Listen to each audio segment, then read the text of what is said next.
Is black masculinity under attack? I believe it is. Absolutely, it is. 100% it is. It is under attack. Okay. And there are going to be people who come up and they're going to say things like, well, no, it's not black masculinity. It's masculinity in general. Let's not racialize it. I disagree with that.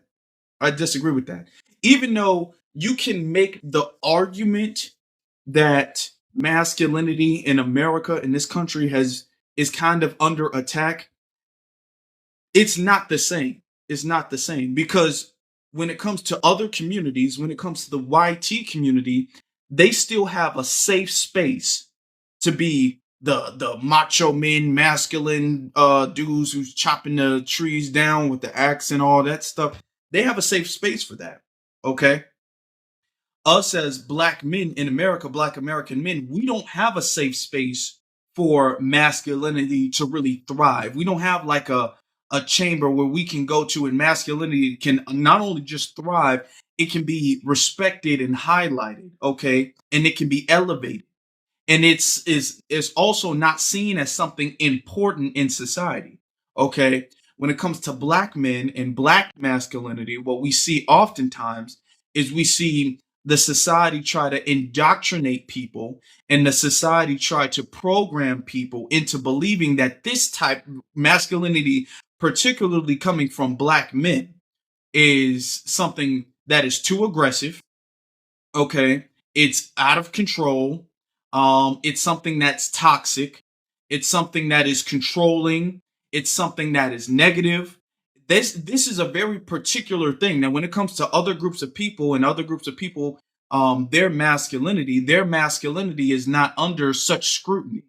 It is not demonized. Okay, the arguments that you hear when it comes to black men and black masculinity, you don't hear when it comes to let's say a Hispanic man. You don't hear when it comes to let's say a Asian man, an Arab man, and even the YT man. You don't see that. Okay, so there is a very particular attack on masculinity when it comes to black men. All right. And a lot of these programs, like for instance, and we got to go to it because I want to give examples before I start letting people give their opinions. Hold on, let you mute yourself real quick.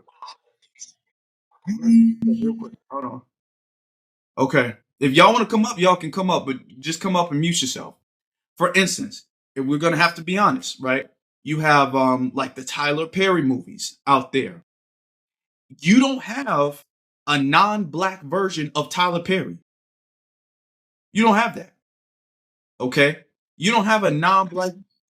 You got. Can I get into this discussion? You have to mute yourself. Once I'm done, I'm gonna let you go ahead, but you got to mute yourself. Okay? You don't have that. Okay? You don't have. I mean, the whole Medea character.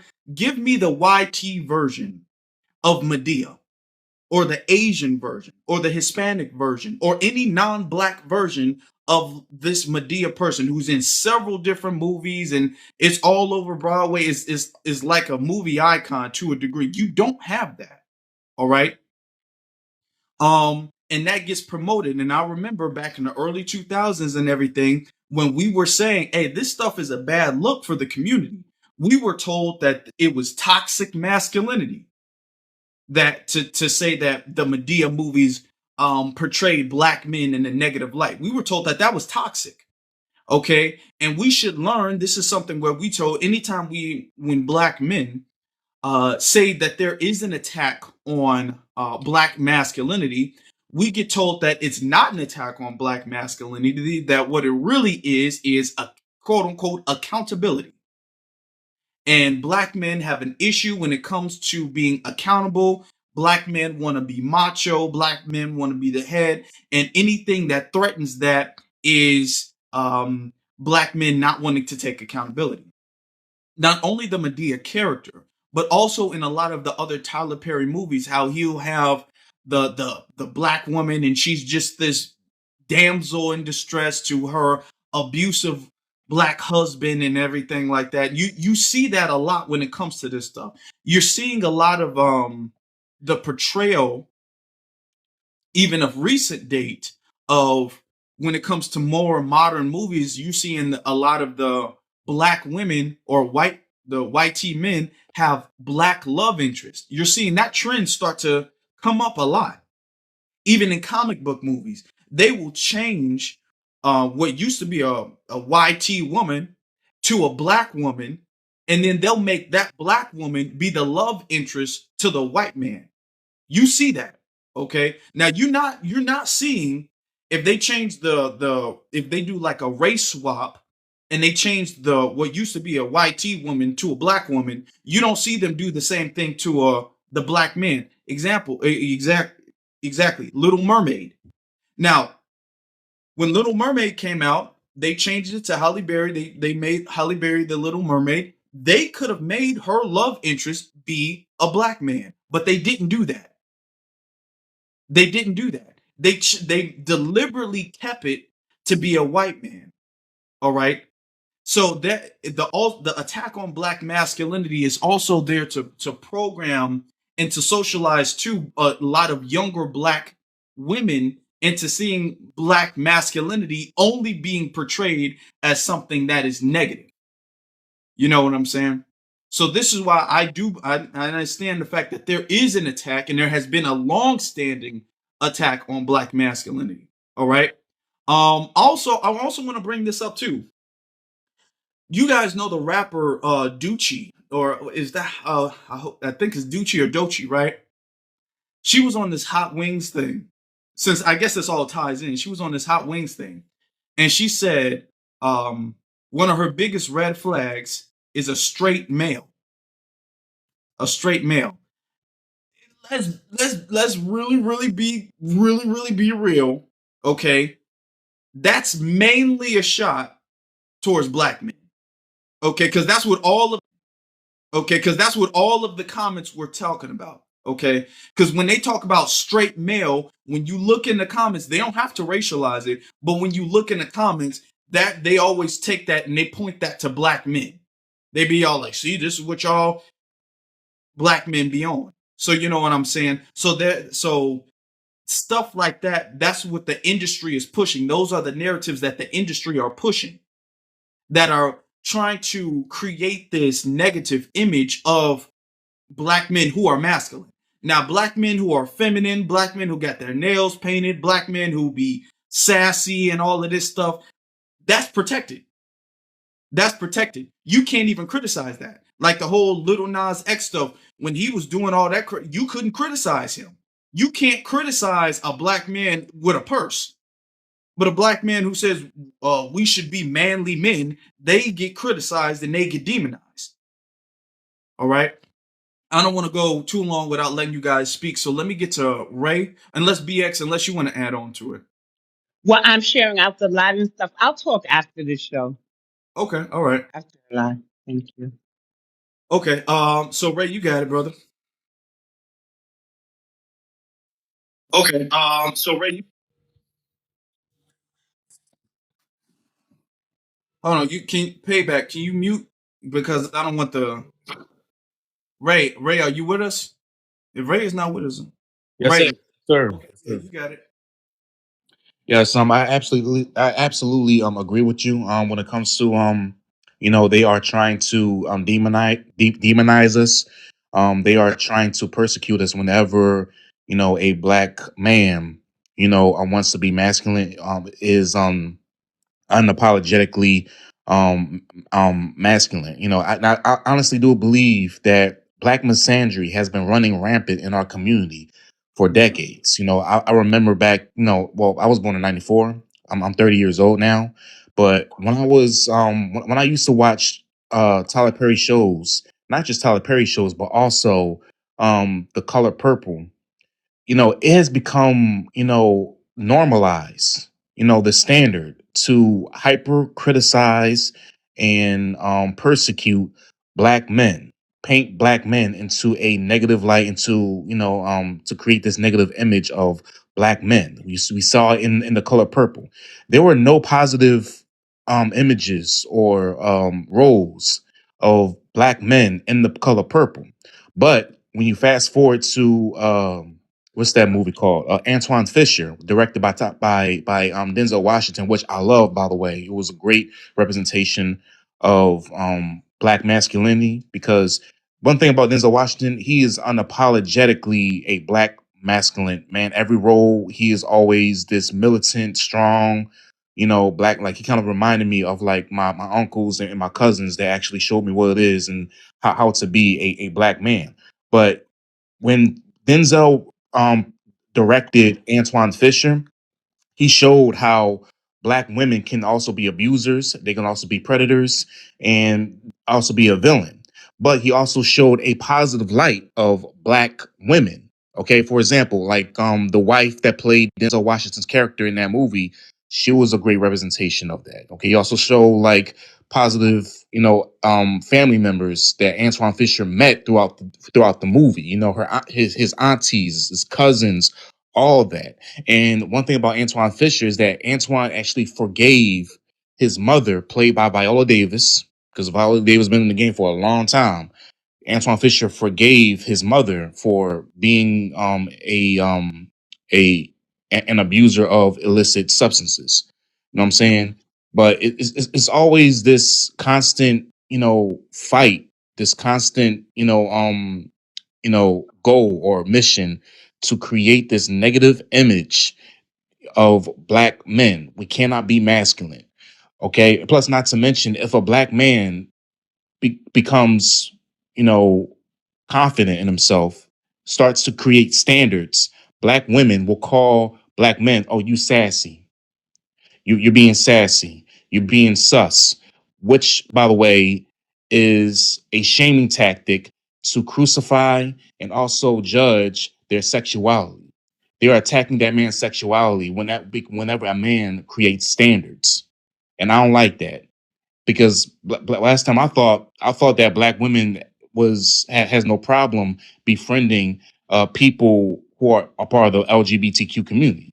If you look at the freaking city girls, JT and Young, they're one of their best All right, friends. everybody gotta. Well, as you guys are coming up, just mute. I'm gonna let you speak, but you gotta mute because then people can't hear. Yeah, like I'm saying, like if you look at the City Girls, that rap group, like Young Miami and JT, isn't their best friend Saucy Santana, which is a man that's a part of the LGBTQ community. So I don't understand why whenever a man tries to show emotion or tries to have a standard, you want to question his sexuality and tell him that he's sus, tell him that he's sassy, which is a shaming tactic to attack his sexuality, to denigrate his masculinity. So it just needs to stop. This black misandry that's running rampant in the black community, it needs to stop ASAP. Real quick, before payback, before you go, BX is like LGBT. Is that like a flag thing? Can you say that, or do you have to substitute something? You could say the commute. Well, some people say rainbow. Some Okay. people say alternative, because that'd be a little more respectful, I guess, Okay. Yeah. Okay. to Yeah. the community. I didn't know, but just going forward, Yeah. y'all know how TikTok can be. So just going forward, make sure you guys like substitute that community with something else. All right. No, it's crazy Right. because I use the LG, that those letters to substitute the G word. You know what I'm saying? Right. The G. So I was trying to As soon be as you say the G word, they'll bring you down. So it's a matter yeah. of time before the alternative way to say. So if you say alternative lifestyle, Okay. I All think right. that would be Alternative good. lifestyle. All right, I got Okay. you. What's up, y'all? So look, to the topic, is black masculinity under attack? So I'm gonna say why I think it's under attack. It's so many different ways, right? So I was just talking about this today. Let's prime example. Jonathan Majors spoke out today about him being sexually abused since the age of 8 by women and men. And I reposted to my Instagram story. I'm like, we have to shine. We have to bring it into awareness of the over sexualization and abuse of little black boys and girls.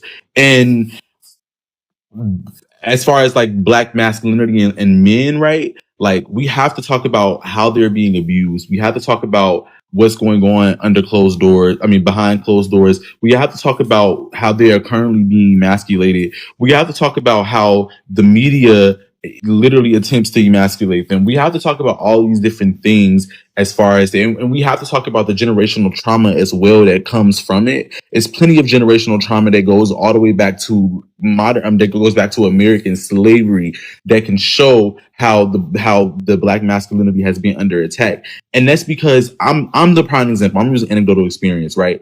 So I went through a whole experience of being confused in my identity and whatnot. And so I went to the point of literally almost taking hormones, and like it was just a whole crazy process, right? And so I ended up came back from that. Like a year later, I'm looking at myself, like today, for example, looking at myself from push-ups, from pull-ups, from like constantly juicing, from being healthy, from taking my herbs, from a healthy spiritual life. I'm like I'm only 23 and I'm still like not even at my prime. But if I just focus on my life, if I focus on my purpose, if I focus on creating a family and building things up, I'm a threat to white tea society. Because then I'm not, somebody on another panel was just saying Pookie and Ray Rays. I'm sorry, brother. I'm not ever a Pookie or a Ray Ray. I'm an educated young black king.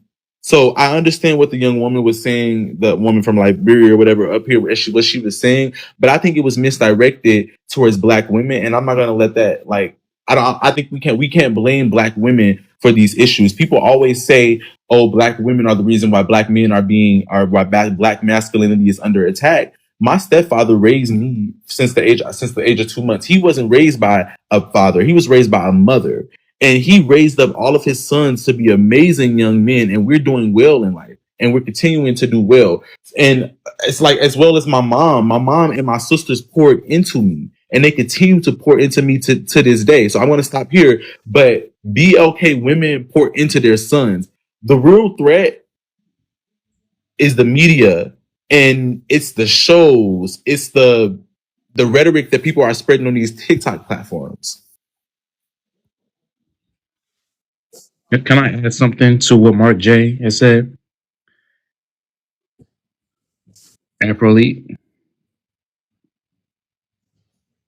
Go ahead, Ray. All right. Well, first of all, I do agree with Mark J, because like there, because I don't know if Mark J, I think you came in late, because I touched on how our community, they tend to overlook black women being as predators, because like, for example, DL Hughley. You know, if you don't know who DL Hughley is, like, he's a comedian. You know, he was on the Kings of Comedy tour, and he did an interview and how he was sexually abused at the age of 12 or 13 years old when he was like in junior high school, like in middle school, by a 23, 24-year old grown woman.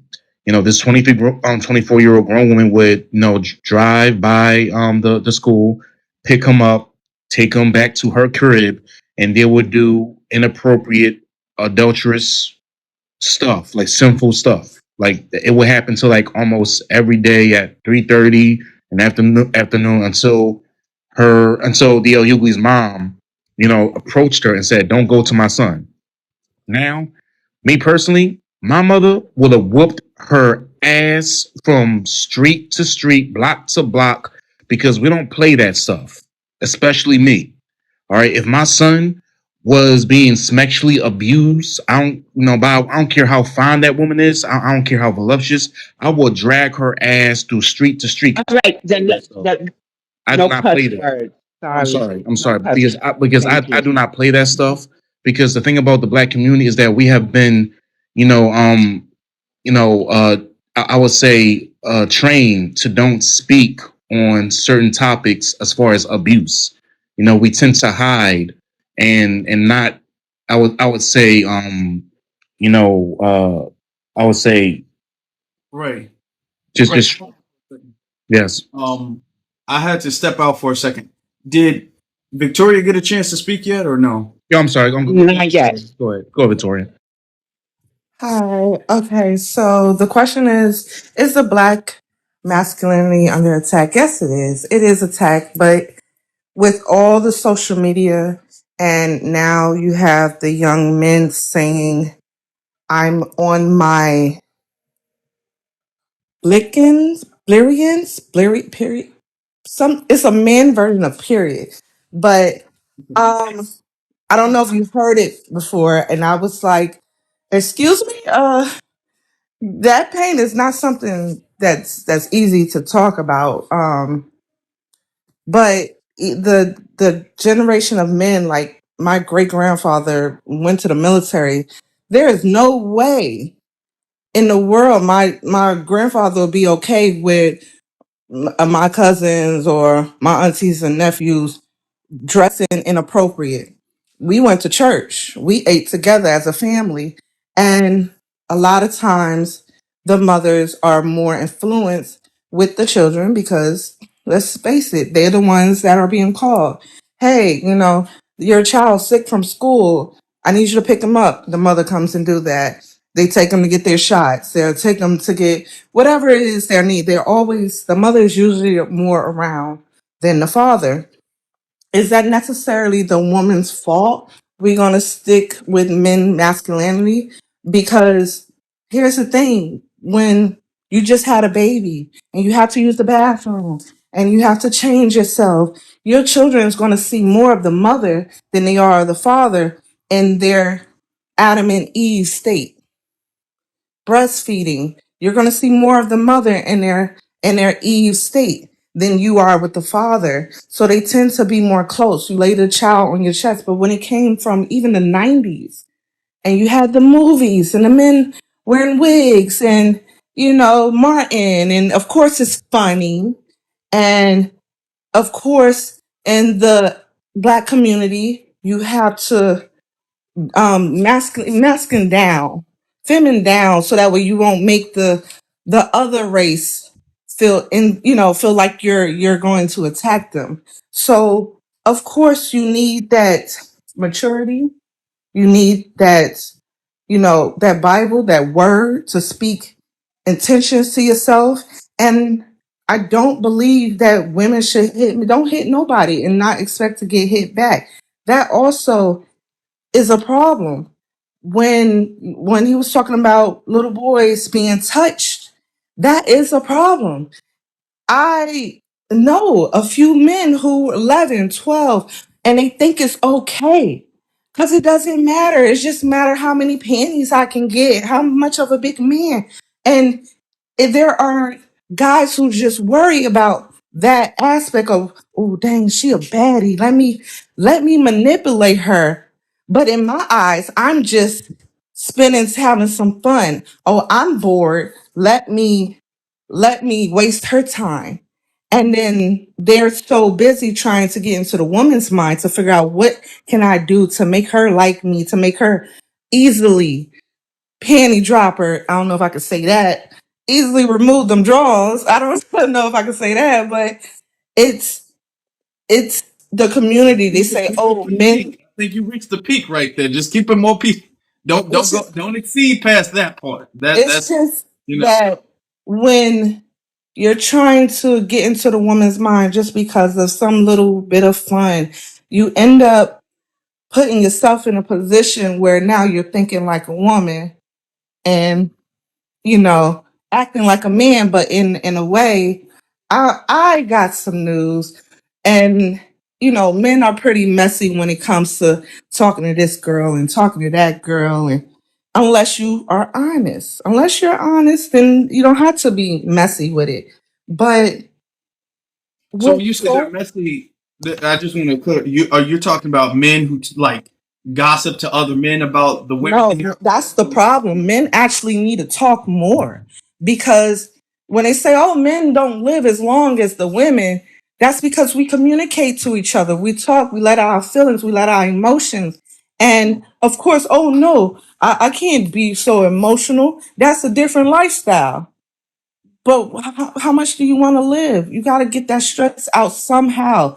And a lot of times women don't want to listen to men because either they listen and they go along with it because they're young, or they sick of the BS and they like all they do is lie and not even giving you that peace where you need to exhale and let out everything that's going on so you could breathe.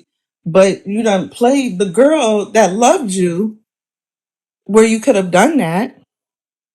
So now you holding everything inside, and then they saying, "Oh, you're too emotional, like a female," and it's not the case. You're just upset and don't know how, or you think you're not thinking about it. Like, oh no, I'm just thinking about the game because I'm watching the game. But really, you done pushed everything down that when finally somebody dropped a soda on your carpet, you flipped out and when really you just been thinking all day about that person that you had let go. Mm. Okay. So you feel like men, and I just want to say this, but and then I want to get to the other speaker or whatever. Okay. Um, I see nobody at. Hey, what's up, brother? I see you in the chat room. Do you feel as if the issue when it comes to black men and masculinity, or the attack on black masculinity, is because black men don't express their emotions They can't. enough? Okay, and they can't. Why can't black men do that? In your The community, society had made it so that way men had to be quiet. They had to. From the beginning of the whole slavery, everything is a system. Keeping your mouth shut, lay here. People getting cut up and they still just stood there while they couldn't jump in to save their husband or couldn't marry the guy they like because they're a slave. It's embedded in them. okay. All right. Well, thank you for answering that. I'm gonna keep you on. I think you have more to add to the conversation, but I do want to get to this speaker. How do you pronounce your name? B Jex. I'm just gonna say B Jex because it's a Yeah, it's beach. It's just beach. yep, Okay. beach. Um, And what would you like to say about the topic? so I agree that masculinity is definitely under attack, but for a good reason. Like on both sides, I feel like extremes are being thrown around, and we have to avoid the extremes. Kind of like what Victoria was saying, how expressing yourself. Ray also touched on this too. That whole sassy list that's going around, that's trending. It's like funny to look at, like if it's satirical, but like if people actually believe this stuff, like showing your emotions, being soft, wanting a hug, things of that nature, wearing certain colors, like that is a part of why I feel like masculinity originally started to be attacked, is because a lot of it is toxic. Masculinity itself is not toxic, but how we were doing that and going about it was toxic. We were teaching men to be hard, to be bricks, to be stoic, to not show emotion, to be the dominant, aggressive, hard one. But like hard things break easy. So softness is necessary in order to keep yourself going, to sustain yourself, to be a good leader. How can you be a good leader if your emotions aren't in check because you shove them down? Because that's feminine, quote unquote. Like, so, yeah, I agree that masculinity is under attack, but I don't agree that it's So you don't think it's bad? necessarily. I don't think it's a bad thing. I think to the extent at which some people talk about it is bad. I have my own, personal views. My dad definitely wasn't the wear makeup, jewelry. I mean, not obviously not makeup, but even like jewelry and things of that nature. Definitely didn't like that. Wearing boy clothes was necessary. Like, yeah, boys are gonna do what boys do. But I feel like Okay. What? So do you feel like, because I think that there's a balance with that, right? Or there's exactly that's what I'm saying. It it's wasn't like balanced. It was too focused on being hard, being stoic, being a boss, being dominant, that type of stuff. okay. And then because it was on that extreme, it's flipping to the other extreme to where now men are being like extremely soft, super sensitive. The whole flower boy thing is going around. And I feel like we Like should that. backtrack to like a middle. Okay, so you feel like the super soft kind of feminine, essentially. You feel Mhm. like that is a negative as well too.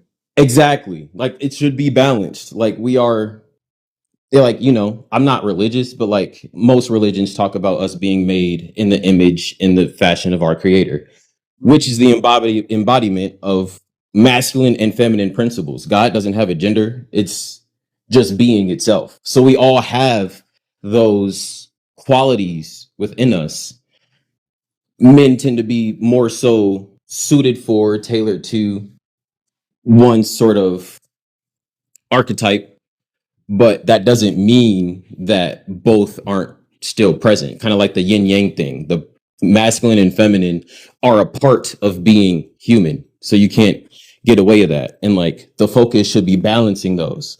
How do you express your emotions?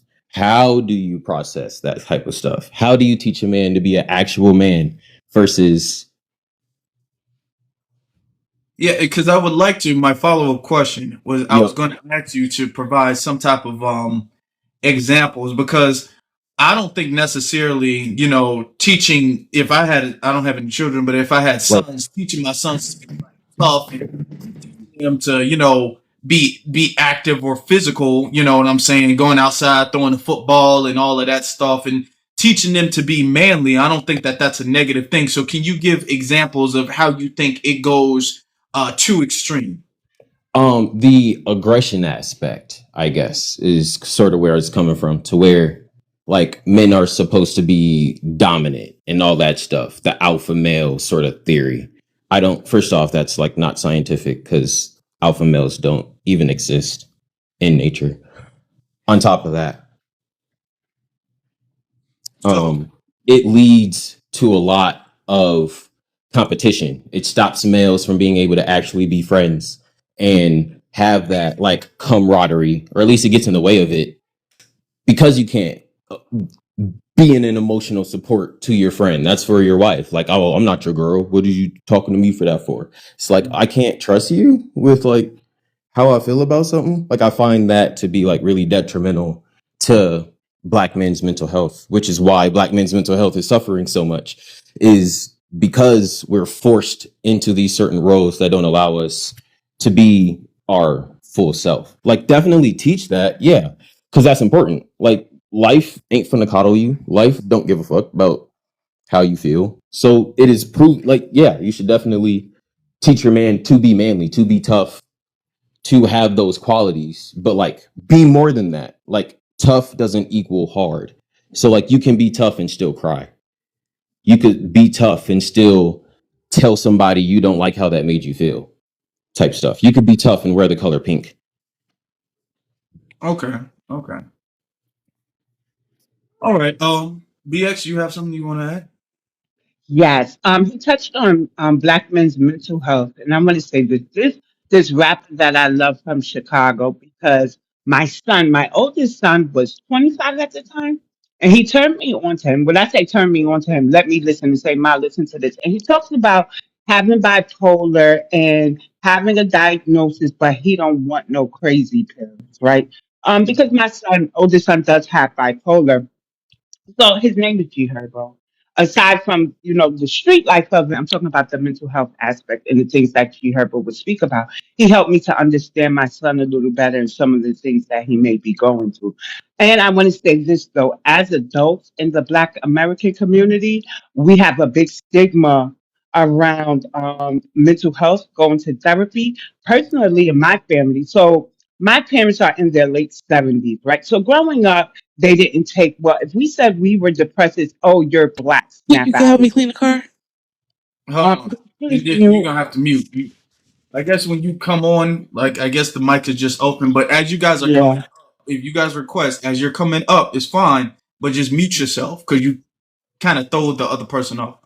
I'm so sorry. I didn't even know that I had came up. So I Oh, apologize for that. that's fine. That's fine. So the older generation who, because I'm 50, who raised my generation, and maybe my older sister who is what 55, they had these preconceived notions about mental health, like that's the therapy is just for YT people, stuff like that. So we have to start to peel back the layers and unpack the fact that Black people can go to the therapist without it being like a real big, you know.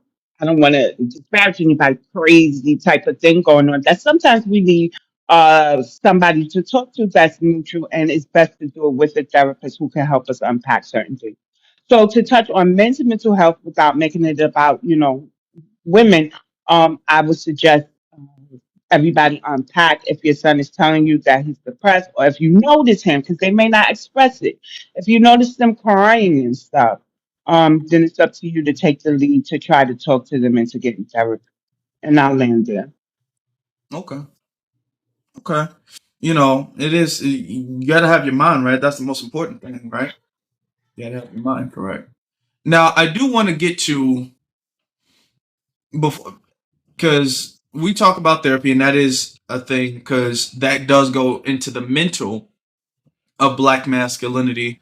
Also, there were some people who were bringing some things up about the methods. I want to talk about that as well too. The methods in which black masculinity is under attack.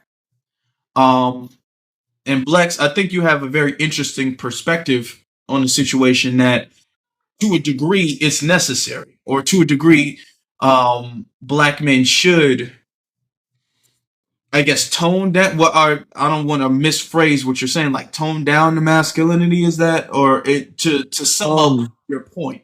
I guess like my version of true masculinity, because this is just what my dad taught me, is like do what is truly right for you. So if you want to go pick flowers, go pick flowers. You want to do it. Like a man doesn't let another man tell him how to be a man, because by default, you're not a man yet. Boys, that's what boys do. Mhm. So um I guess that's more so what it's about, like actually being your true self, not turning down parts of who you actually are in order to look, appear, or represent as quote unquote masculine.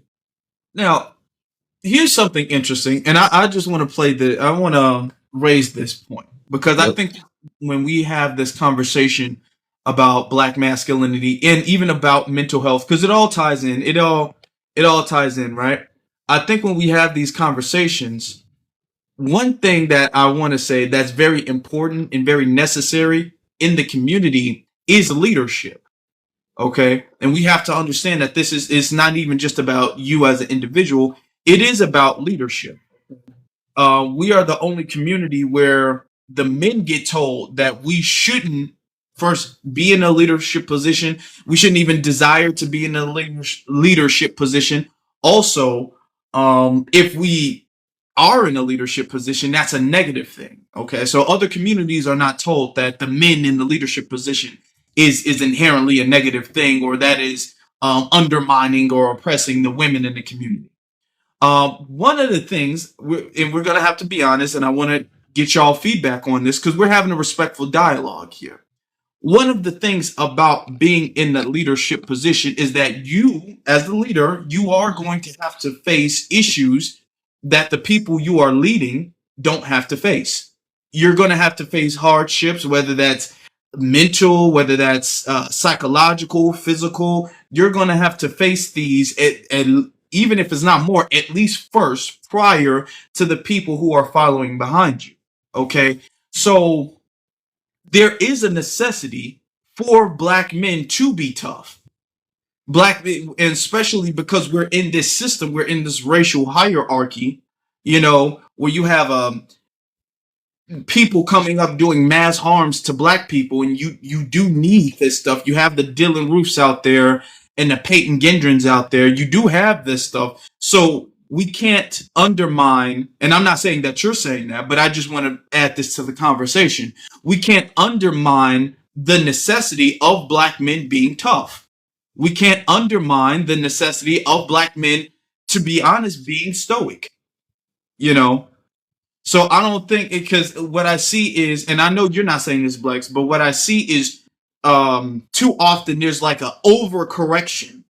You want black men to be able to, I guess, express themselves to a degree, but there's like an overcorrection of, now we want a whole panel of black men sitting up there crying their eyes out and all of this stuff. That's not, to be honest, that's not the way a leader behaves themselves.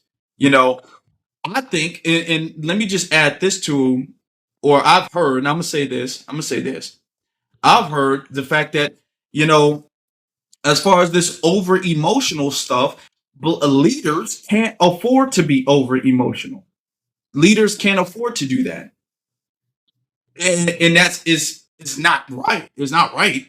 But this is the hand that we're dealt as black men, and we are going to have to learn how to adapt and play this hand.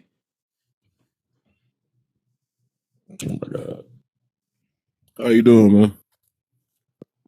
What's up? Who's speaking? It's Damn. Summers. I have to hold on before you go ahead. Before you go ahead, let me get to uh books among friends because I got a lot of people who want to come up now.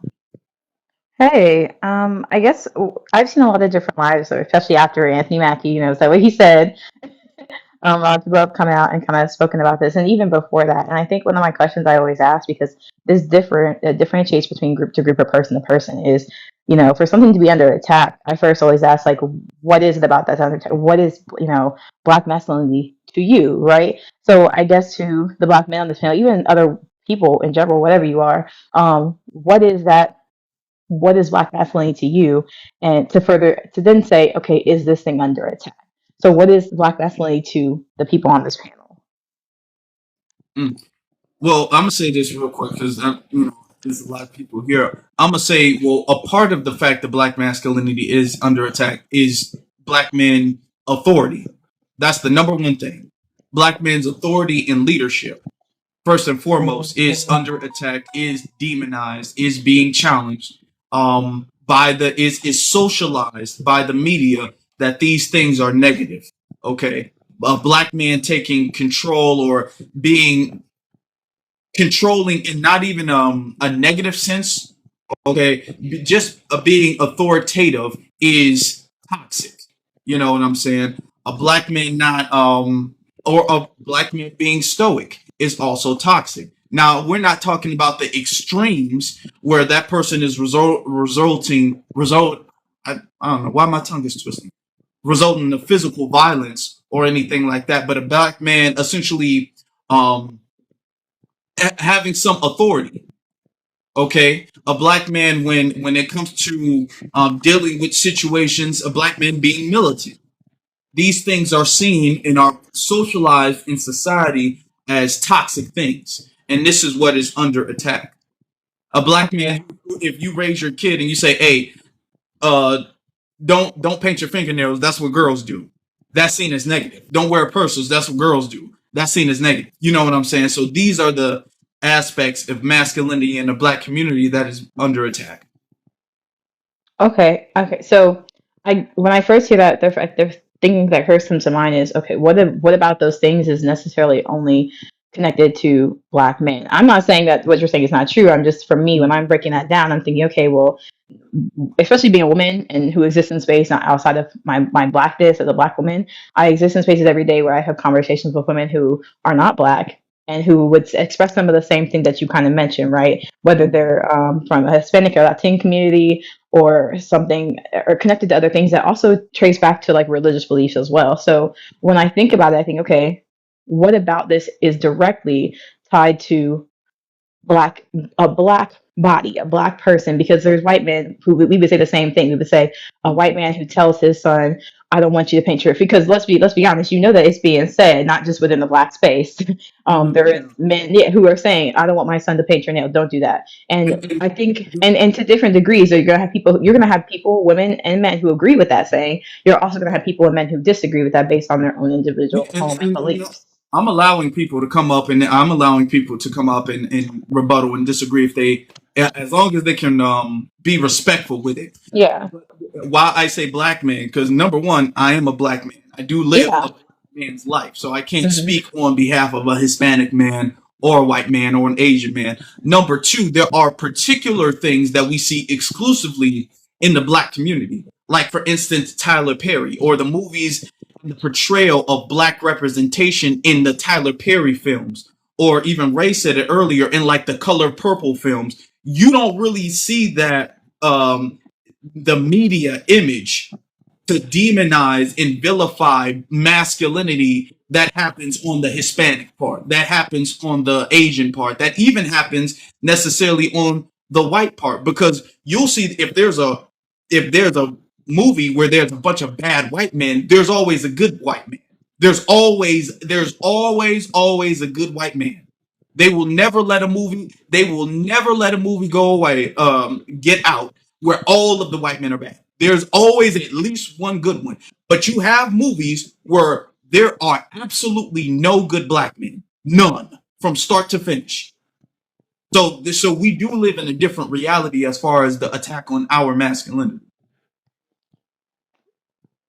Okay. Like I said, I'm someone who tries not to speak in general terms. I can't say, I know for my personal, I can't say I've never seen a movie where, especially when, where say there was a white character or a Hispanic character and then her partner was abusive and the only other support around her was women.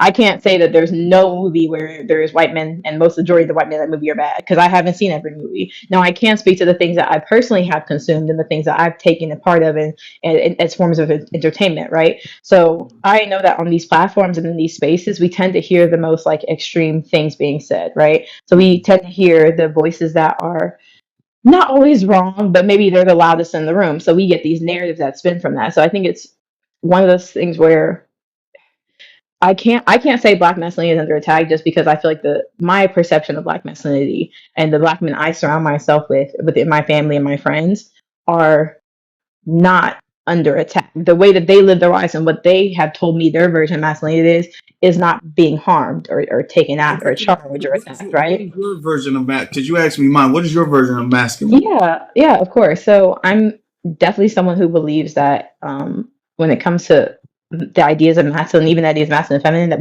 we all have it. Women have masculine and feminine energy in them the same that we do. And masculinity by nature is a social construct, right? It's not something that is like when you are born, you are made masculine. Like that is something that we condition with our societies.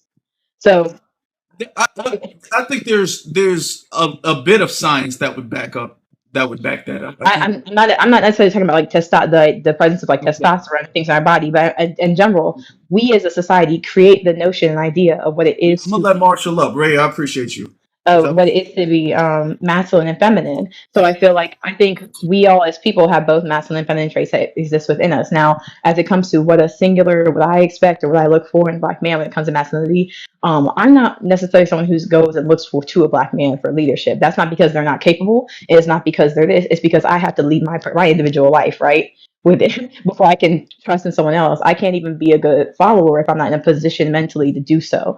And I think being a good leader, I'm not so when it comes to black masculinity, I don't associate that with leadership or authority, right? Because masculinity in general and connecting authority to that, it seems that it positions someone to say that they are in some kind of powerful position based on the fact that they're a man. And so I don't assume that. I don't even say that about anybody's household. I don't assume when I go in someone's home because there's a man and a woman present that the man has authority because the man could be the one who is not but doing any of the things that okay, we deem to be masculine. what do you think masculinity is?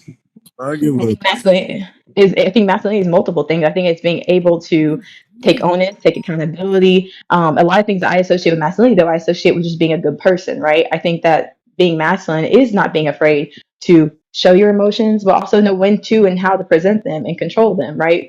I think that's any person, though.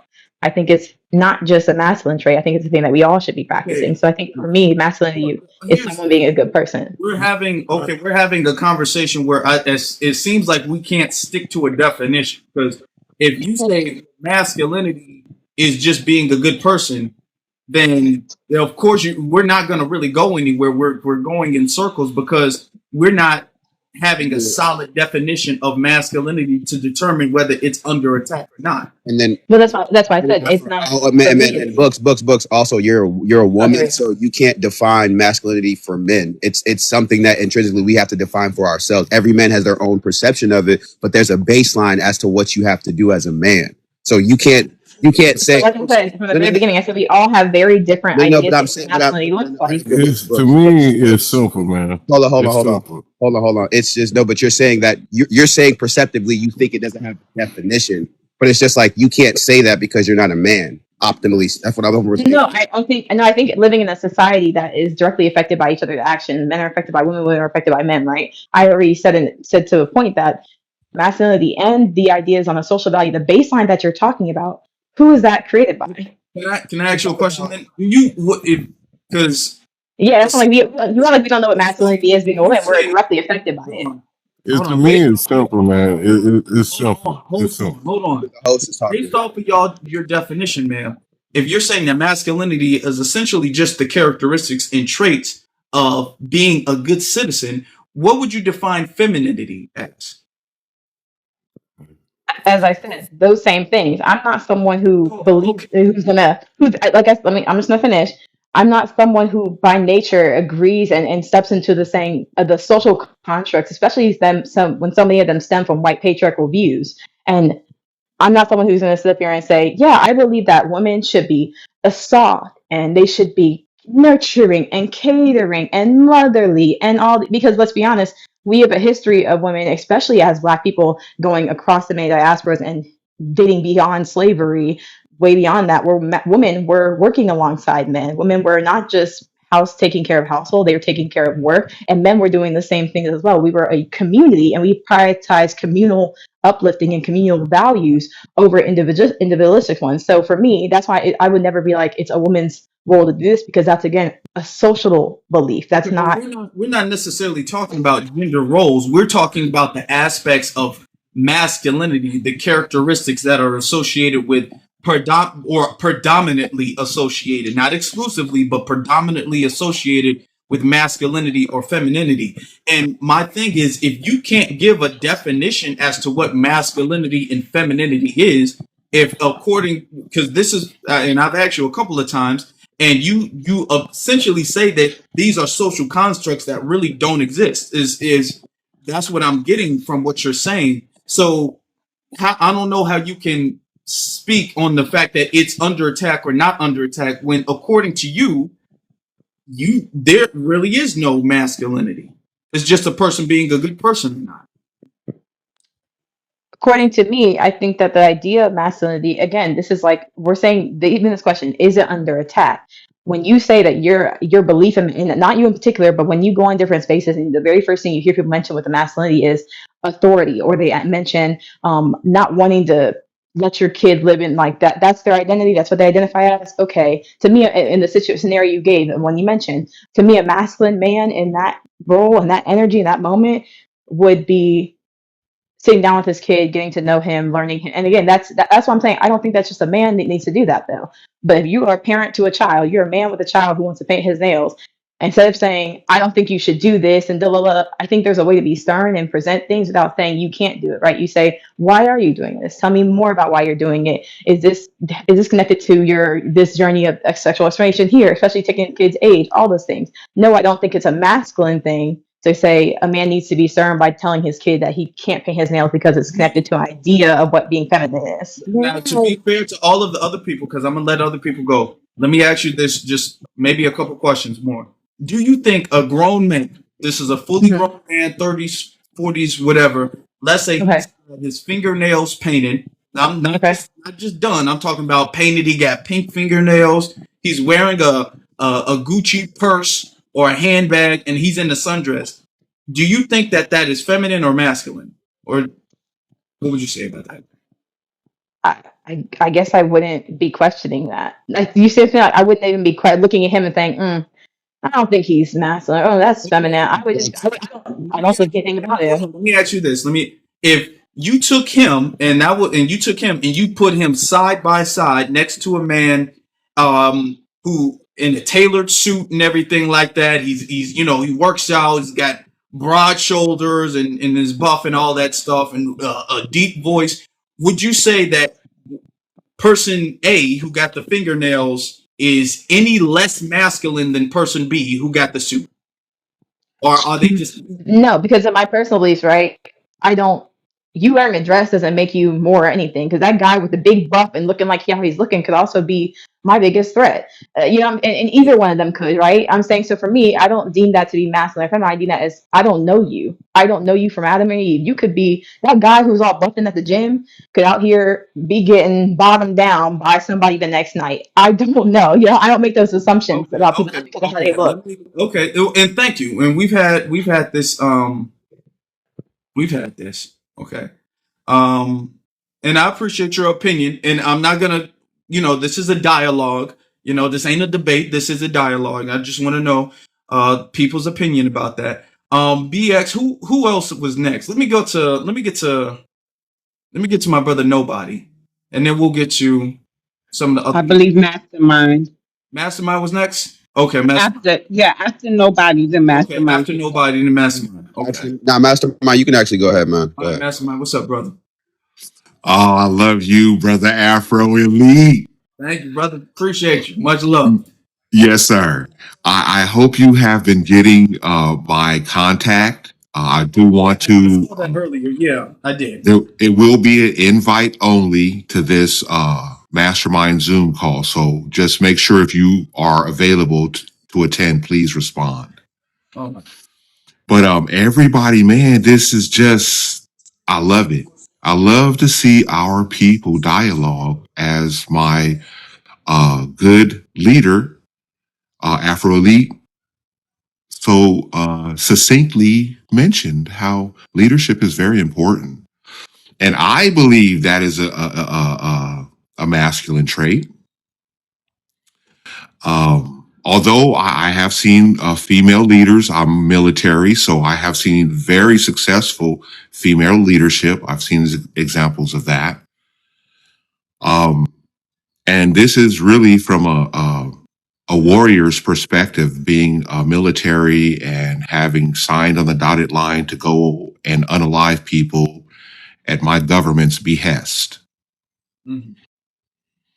When it comes down to that, I'm probably not going to look for a female to go be shoulder to shoulder or have my back unless she is truly exceptional. But that again is a very rare exception because typically women don't possess the genetic makeup to be an aggressive conqueror in necessary situations in a combat situation. So when it comes down to basic uh,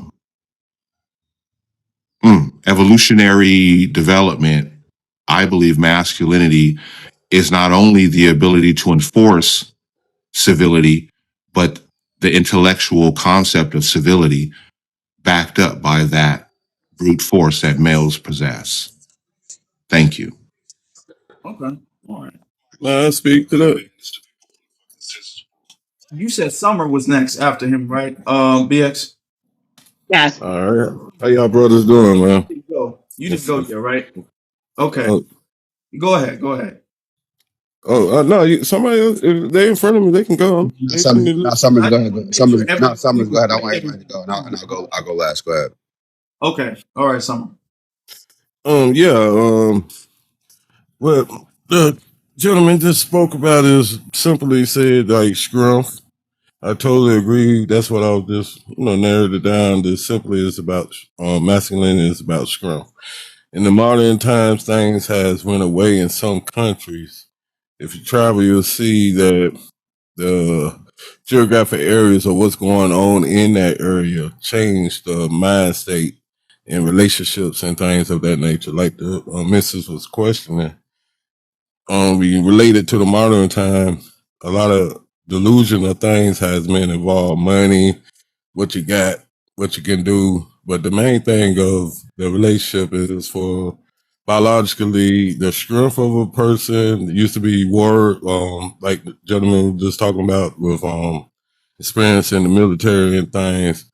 It's about strength biologically. And they trying to what I say feel like that is being under attack.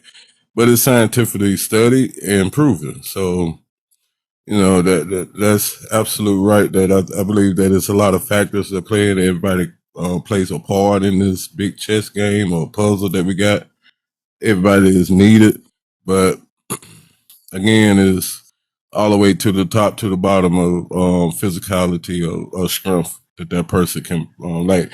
If the missus was using a scenario saying if somebody walk into a house now is distracted with guns or some type of reparee, but the illusion to think that it could never go back to physicality of hands and body mass and the muscle strength that a person have That's the first thing. And if they aggressive, that's who you will be paying attention to as soon as you walk in the house. Do you think Male or female.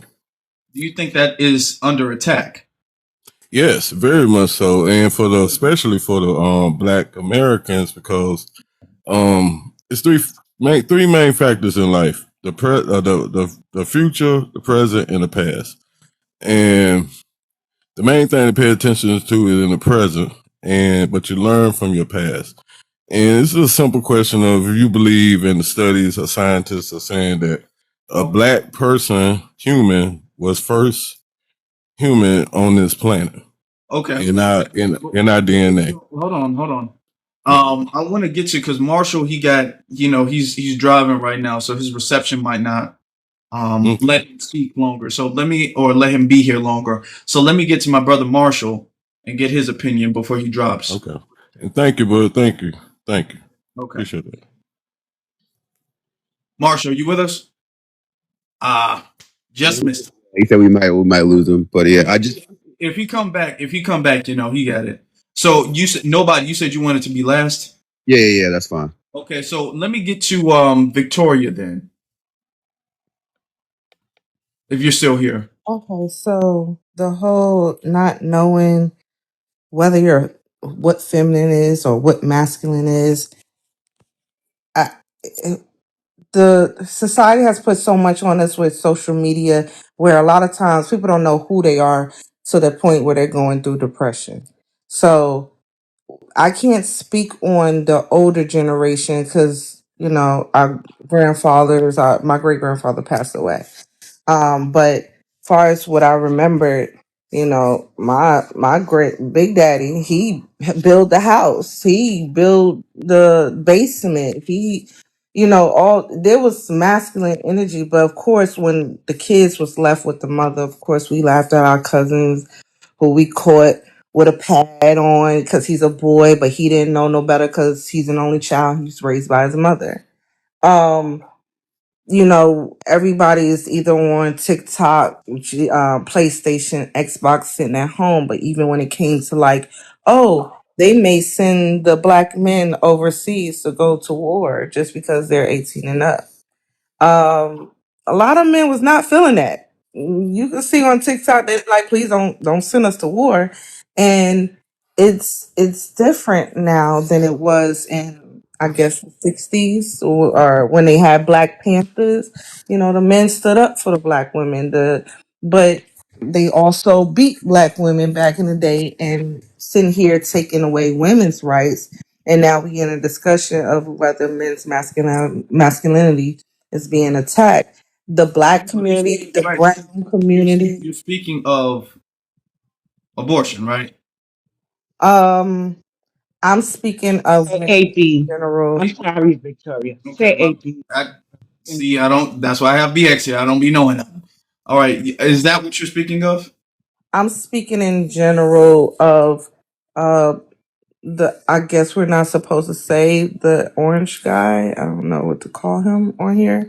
You can Um call him the orange guy. Just call Yeah. him the orange guy. Yeah. okay, the But orange guy. not to segue into politics necessarily. Okay. Okay. You know what I'm saying? But you're saying that because we're talking about the black community, and you're Right, we're saying talking about the the black black community, men are but we're saying more this, and focused. now black men are We're taking focused. away women's rights. So that's why I went to No, not clarify what black are the men. Black men oh, aren't doing a thing. And okay. here's the thing. When are we supposed to? Because we kind of don't want to go out there when they're building new jails.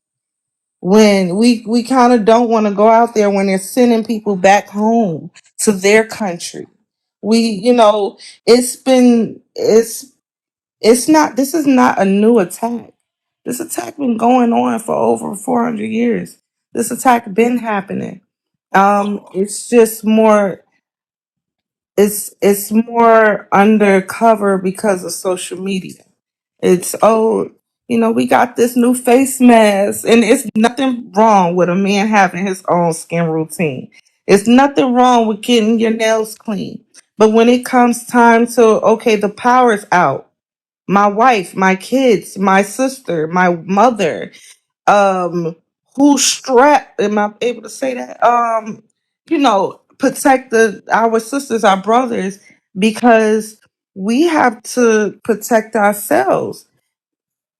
I don't know if the other culture, other lifestyles, complexions would be there for the darker or the brown complexions. I'm not sure about that, but it's being attacked whether we see it or not. But what happened to being united? And even if we do get united, there's new jails, there's new prisons, there's new, and then what if they send all the husbands, all the brothers and dads to out across seas for war? Then what do we have? Yeah, yeah, So of course it's being yeah. That's a attacked. Of fair course they've been question. separating us. But what are we doing to fix it? I love this. Yeah, and this is why we're having this dialogue. But Marshall is back, and I know Marshall. Oh, His, Martha. So I really want to get his point of view when we get a chance to hear him. So, Marshall, you with us? Yeah, I'm with you. First of all, peace and light to the panel, and peace and light to you, brother Afro Elite. Thank you for bringing real conversations to the social media, man. Bringing real things to the social media that can impact the community. So I want to give you your flowers. Um, when it come down to it, I know someone brought up the jails. I'm just gonna hit that real quick. When it come down to it, only 600,000 out of 8 million black men is in jail. We went from 1 to 3 men to 1 to 5. We actually doing better than the last 30, 20 years. A lot of people are staying out of jail. Yes, is there a decent amount? Yes, there is. But a lot of us, the majority, right? Again, 600, I believe 89,000 out of 8 million. The majority is out of jail and doing what they need to do. So, I just want to kind of clarify that. Yeah, they're building it, but that don't mean we have to go to the jail. Right? We could do things uh, you know, outside of, bad things to put us in there. So, that's what it comes down to. And another thing, I think when it comes down to it, I think a lot of people look at the feminine as a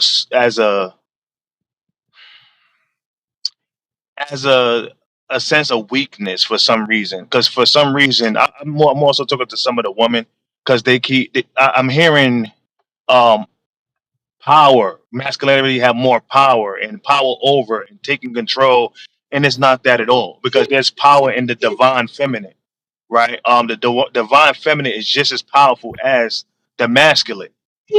When it comes to relationships, I feel like relationships there should be a fluency within the quote unquote power, well, from both, right?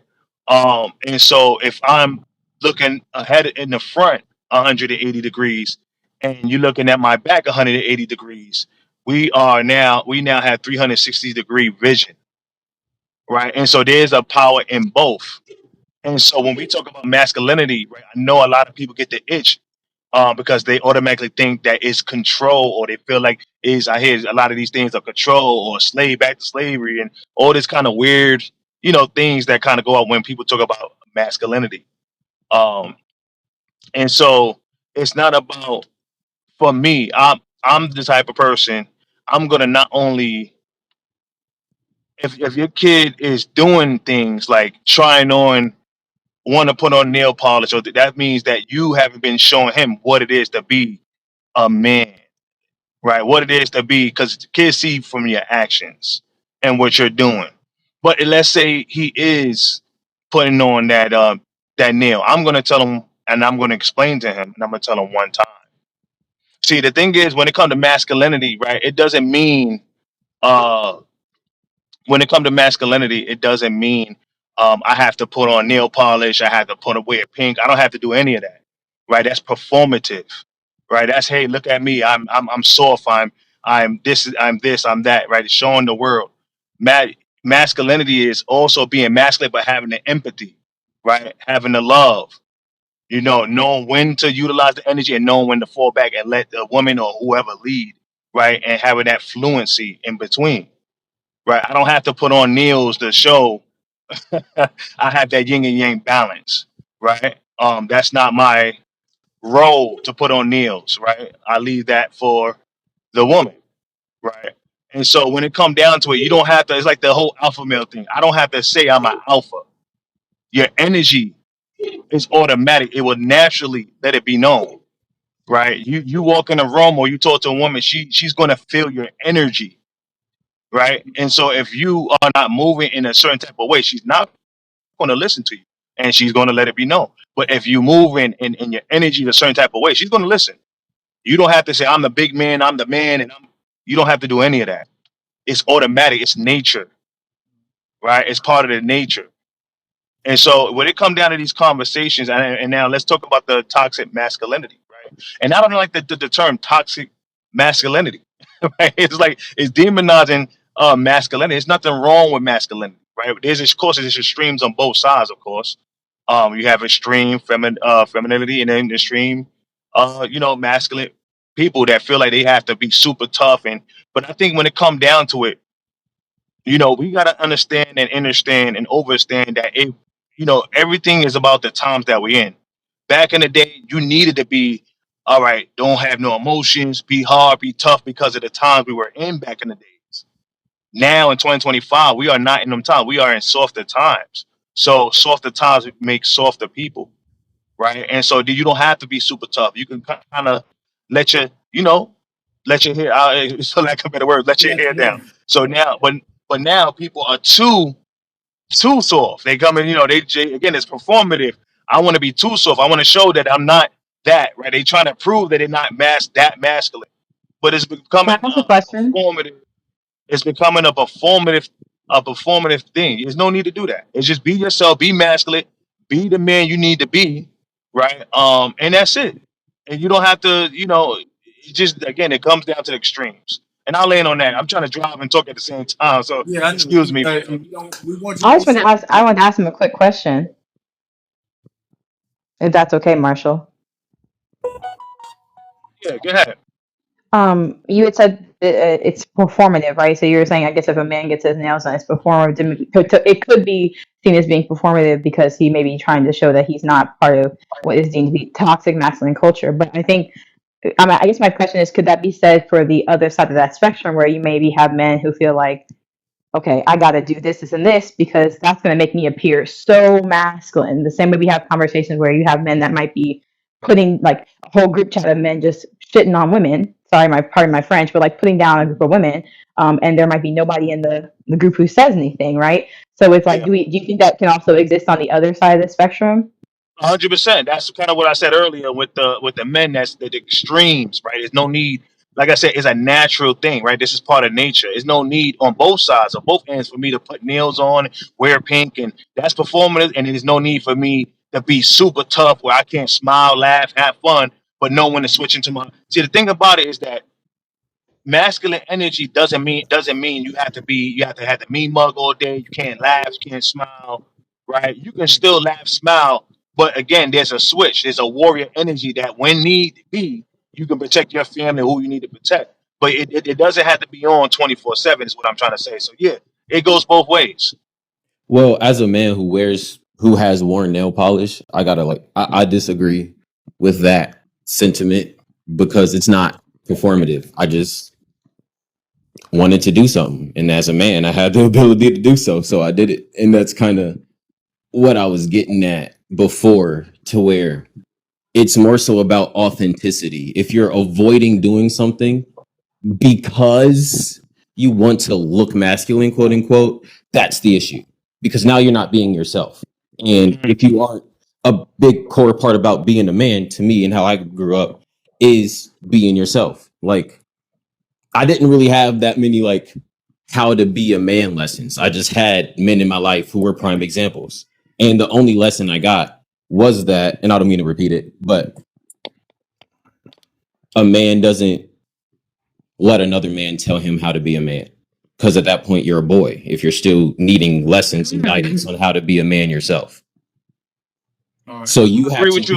be your I, own man. but I would say as a man, you're Let's old. let That's an interesting go ahead take. and So finish. the No, no, no. thing, so someone said in the comments, black men don't wear a nail polished. I am one, and I have Yeah, seen. nah, let's not let's not So denigrate the brother. Hold on, I let's just we're want to gonna say this one pause. thing. We're going to My pause. bad. We're gonna let Marshall finish because he's driving. so He might yo, have to Yeah, go, and then we're yeah. gonna I let just want to. nobody go. Yeah, I just still want to say this one thing. When I said the nail polish, I'm talking about the people that they're trying to prove something. And if you into the polish and that's your kind of thing, and by all means do your thing, brother. That's not you're not who I'm talking about. I'm talking about the people that want to wear pink. They want to they want to wear they want to show the world that look, I'm not like this. Those are the people that I'm talking about. If you wearing nail polish, you want to throw on a pink coat because that's what you into, you want to, because that's what you do and that's your authentic self, then by all means do you. I would never tell you how to be a man because you your own man at the end of the day. And that's another part of masculinity and that man itself, just being a man, is understanding that men will be men. And dude, you still have to respect that man as a man, right? But I'm talking about the performative people on both sides. So I get where you coming from. There's no knock to you. Do your thing. Okay. Now let me get to my brother Nobody. Thank you, Marshall. Let me get to my brother Nobody, and then I have something I want to add to the conversation. Yeah, Because definitely. I've been listening and allowing the dialogue to continue, but I have something I want to add after And Nobody. I have after you, sir? Is black that's the prompt, is black masculinity under attack? I would say in certain degrees, yes. Seeing the reception that Anthony Mackie just got by just explaining simple dynamics that he wants for his family and him getting pushback should show you that black masculinity is under attack. And I think somebody mentioned it earlier. They said this has been happening. Yes, it's been happening. There's always been triangulation on the part of the black man's authority or his identity as a man has been attacked. Whether you take away his resources to provide for his family, you take away the jobs, you take away the ability to see his children. All these different things are under the tenements that kind of make this person become a man. And largely in our community, I feel like too often so we allow for a space to where the powers that be they're allowed all the different access to attack the black men, and we're never allowed a moment of peace. That's why I think we have the emotional state that we have. That's why a lot of black men don't speak about it. We've been on me and Marshall have been on panels where we've talked about a lot of the older black men don't talk about the trauma because they didn't have time to express and think about it. They just had to just endure it and take care of their families. And to Beach, I would agree. Yes, we're not in that era anymore, but you have to understand how things like epigenetics and social dynamics play still today. It's not good. It is what it is. So largely, it's all these different kind of baseline tenements that I'm not saying they're good or bad. They are what they are. It's they've held our community up to a certain standard, and I think since we're not doing that, we're seeing the results kind of flourish and kind of manifest the way that they have thus far. So again, I think it's to Marshall's point. I don't think it's a thing of rather saying you shouldn't allow your son to paint his fingernails or whatever like that. I think kids are gonna be kids regardless, but I think you have to set them out with a certain ideal of how certain things are done. Otherwise, they will be lost and they will be confused. And I don't think any parent wants to send their kids out here misguided about anything. So, but I would say, not a retro. That's kind of what I was gonna land my plane on. I would say in certain regards, gender roles are under attack. But I would say in regards to the black man, black woman, black woman dynamic is we're not trusting each other in regards of who needs to do what. And I think that's largely what it is because if that was the case after civil rights, our marriage rates wouldn't have gone down. They would have gone up. I'll land my plane on that. Okay. Well, okay, let me add this to the conversation. When we talk about masculinity, a lot of people have, and I'm not saying anybody on this panel in particular, but a lot of people have this very surface level view, and they view it as masculinity or femininity equals gender roles, equals a man is out, he got a 9 to 5 job, a woman is at home, she's cooking the dinner, she's washing the dishes, and all of that stuff. And that's how they view masculinity and femininity. And I think that we need to have a deeper understanding of what masculinity and femininity is. Now, let me give you this based off of my research.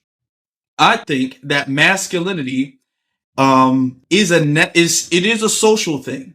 Let's be real. Let's understand this. Okay, we have to get deep with this. It's a social thing. That's why masculinity changes throughout the ages, and it changes depending on the region. What a masculine man or masculinity in America may be different than masculinity in Europe or Africa or China or wherever. So there is a social aspect to masculinity. That is correct. There is also, let's be real, there is also a natural aspect to masculinity. There is also a biological aspect to masculinity. There are things biologically men are different than women in, okay? Just off of the plain fact, and I use this example all the time, men and women, if you guys don't know, and this is scientifically backed, men and women see colors differently. Where the eyes that women have, and this is not to shame any difference, but men and women do see colors differently. So when women see something, and that's why a lot of women, they like interior designs and colorful things and stuff like that. And it's less, not all the time, but it can be much less appealing to men because biologically we're just not going to see the color the same way. It's not going to resonate with us the same way. So, and that's just one example. um so, and it's true, you can scientifically research this. There is a scientific aspect of masculinity.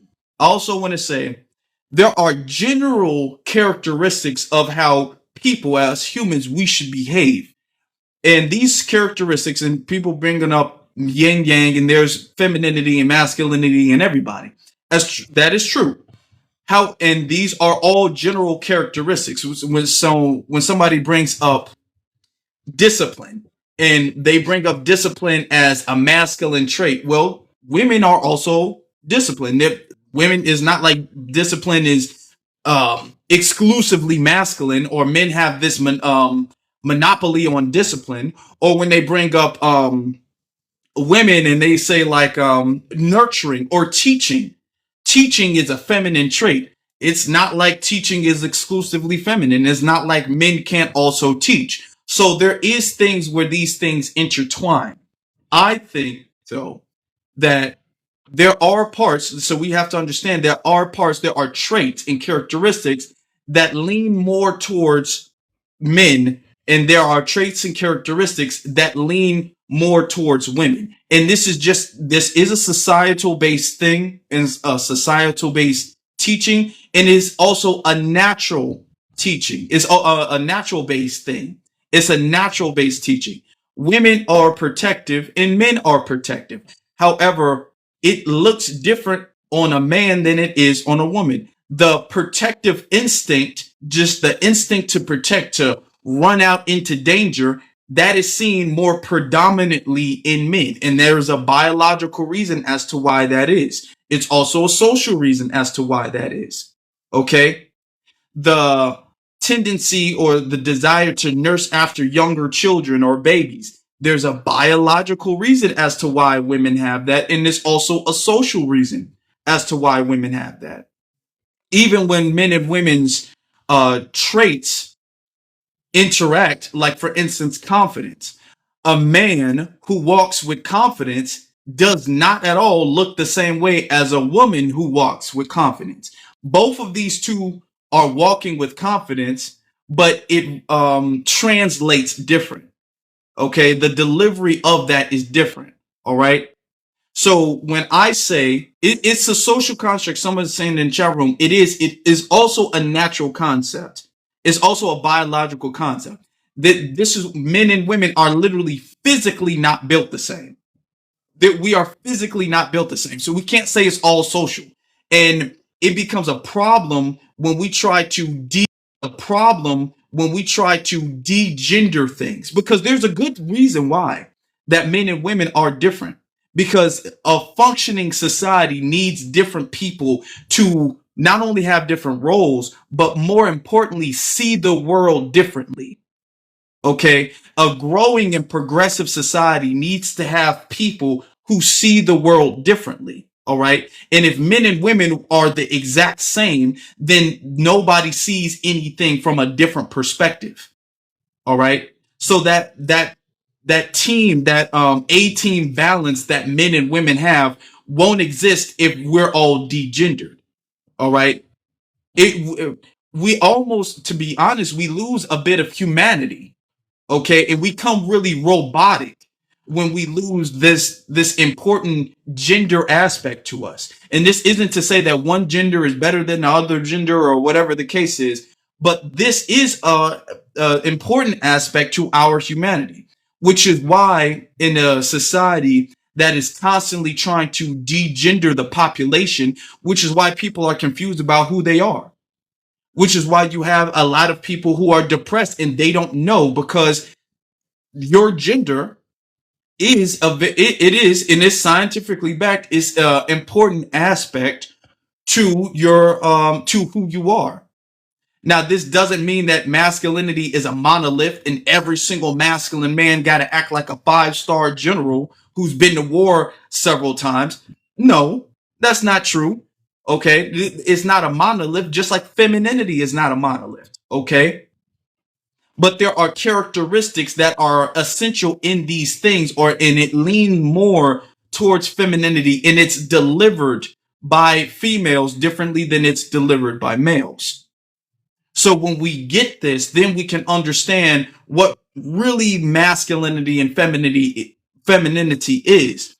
And with that being said, this is why I say it's under attack, because there are certain key traits in masculinity, especially in the black community, that has been taught to be, or to be perceived as negative, such as, like brother nobody said, when Anthony Mackie, who is the father of these children, if he says, hey, I have a very strict um lifestyle for my children, I want my children to turn out a certain way, so this is how I'm doing it. Black fathers are constantly being taught um that they shouldn't really have this authoritative um a relationship with their children. They should have a friendship, moreover, with their children, and they shouldn't be able to really tell their children what to do or establish rules in the household, establish boundaries, or even principles in the household. They should be more like a mentor and less, or a coach and less like an authority. So this is something that black fathers are taught all the time. And I've seen, that's why I have a picture of Anthony Mackie up here, because I've seen this happen when it comes to black people who are athletes and they're training their kids. It should be like, oh, you shouldn't train your kids. Your kids should do whatever they want. No, as leaders, and this is an important part of leaders, okay? You don't let the people you are supposed to be leading do whatever they want to do. That is the reality of the situation. I think that's a problem in the black community, where you don't have the masculine leadership aspect, where, the fathers or the uncles or whatever, they can reach out to the youth and say, no, this is the structure, this is how we conduct ourselves, without being criticized for that. Now, this doesn't mean to be abusive. I'm not trying to justify abuse or downplay abuse or anything like that. I'm not, don't take this to be over the top. You know what I'm saying? I'm not saying that at all. There's a way to go about it in a healthy way. All right. And I, But and I, for and you I to establish principles, that is very important. And I think that's the one thing with I will say for the black community is that we've largely always been egalitarian. Black men and black women they shared power circa after slavery and Reconstruction. Like our family dynamic was not juxtaposed with YT communities, and that's why again I say the duality of our community definitely speaks to what you said, Afro, is that we've never had a problem defining different parts of who we are in terms of masculinity or femininity. And I think that's what Beej was mentioning before, is like, fam, you look at our music and the way that artists dress or express themselves, or even the poetry. Black masculinity has never had a problem shying away from true expressionism. That's not the issue. It's that I think it's largely, I think, like you said, the societal kind of perception of it is the thing. Because to what Marshall was saying before, is that, or even what Afro was saying, we can't have a free for all. Assuming that you're just not letting your son do this, not you just declining, defining his masculinity from him, is like, bro, I need you to have a certain baseline of who you are, so you're not misguided out here. That's it. Yeah. This isn't May to I say that chime in? is a mind. And I don't want to Who's interrupt Go nobody. ahead, Marshall. No, go ahead, Marshall. I could go No problem. later. And I think that's what the issue is that we got to understand and understand that everybody there are positions, and I know a lot of people hate to hear that, right? They kind of make their neck itch a little bit when they hear that because they think that just because people have positions to play, they think that they are at the lower part of that position or they are at the no, but everyone has their position and their part to do, right? And so um, when it come down to certain things, I know my position in certain things. If I have a significant other, she have a position, but at the end of the day, we both come together and we get things done. Right? People have different things, different roles. I might be the heavy lifter or God forbid somebody come into the house, right? I may have to be the one that makes sure I take care, the warrior to take care of the family, right? But in at the same time, if I'm not there, I'm gonna make sure I train my woman, and she may be the warrior and, and take care and make sure the family good, right? Because she got the pew pews also, right? But again, everybody has a position, and I think that's the difference between back in the day in the '70s and the Black Panthers, and during that time and now is that it's just a lot of people just doing whatever. There's no structure. There's no one's in their position. It's just everybody. It's a free fall, like the brother said, and everybody's doing everything. Now, one thing I will say, I know the brother brought up earlier that women can't in combat. I guess he said woman. He wouldn't trust women because they're not. I don't know. I guess he said they're not capable. Now, that's in combat that been in combat situations that's been with some of the worst in society. I done seen women take a lot of men down, right? And especially if they have force multipliers, right? That changes the game. And women are actually very strategic when it comes to combat. So I actually disagree with that the fact that women can't in regards to being on the field or being in combat situations in general. And I think again, the extremes is what we got to get rid of, whether that's on the feminine side or that's on the masculine side, and we have to have the yin yang balance of that zen middle ground, and then I land on that. All right. Can I say my opinion about things? I'm Summers, I'm 49. But I would say that the black community, the culture, You got a lot of noise in your background, brother. okay. A lot in our culture in America in this present time, I stated earlier that we got three things: future, past, and present. Um, we lost our way with the present being destroyed. So that took a lot of power. It's a reason for what's going on, what's adding on to the future, or what you see is what's going on as a black community. What I feel, in my opinion, is through the luxury of picking and choosing who want this, who got this. We don't got delusion of the thing and lost our powers to know we was here first on this planet. A lot of our history been destroyed, and that's why I say we need to go back and learn that history to help people embody what has been lost. I mean, the future holds that we got at the end. We are in WAR, being in that. And I think that as a community, we just don't got lax. Some of us don't chose their sides. And leadership never changed. That they don't compromise on none of that. Leadership is just staying your ground, the strength for yourself mentally and all around. The loyalty comes from who stands behind you all the way to the end. And as a good leader, you make that choice. But without history of who we are as a whole, I feel like that's what's leading us into. And then it's knowing that where we are right now, we been in this, it never has been peace. And when you realize that as before it gets, too late, they already know, like it's been cultures that's actually extinct from what was on the table. I love that native Indians and things. They're like, nah, we ain't going for that. They know the tactics of us regrouping, rebuilding, and everything. So it's a reason why they got this movement. The feminist movement came in. You see who brought that in and what year it came in. They got all that knowledge implanted into, and then they gone back to what they on the wives and left us where it's just tactics that they're going to continue to do.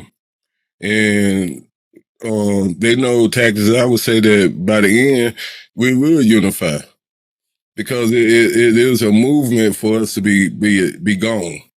And the attack was like the vision that's been implanted with people to say feminist, masculine.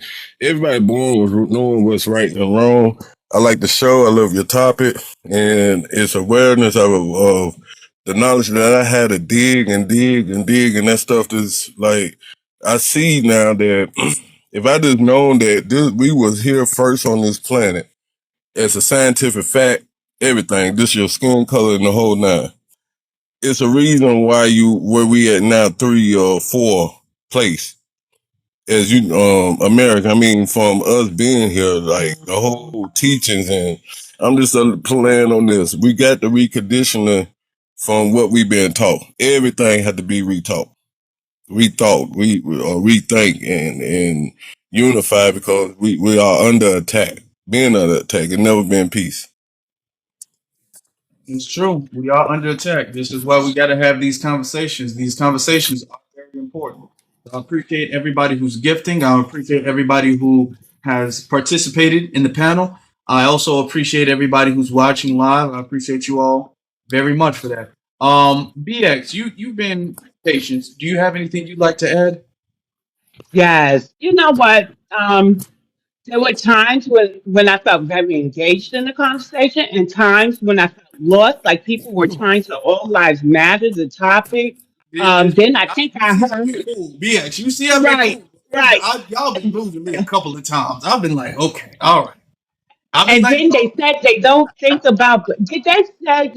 Let me get this right. Did they say they don't see black men as a leader or being a leader? Like we don't even have to go there, right? So, here's my thing. I don't want to say I feel sorry. Well, like I don't want this to come off the wrong way. I kind of feel like upset because as they were trying to like kind of, well, what about the brown community and this and that? I remember Sony Hostin from The View.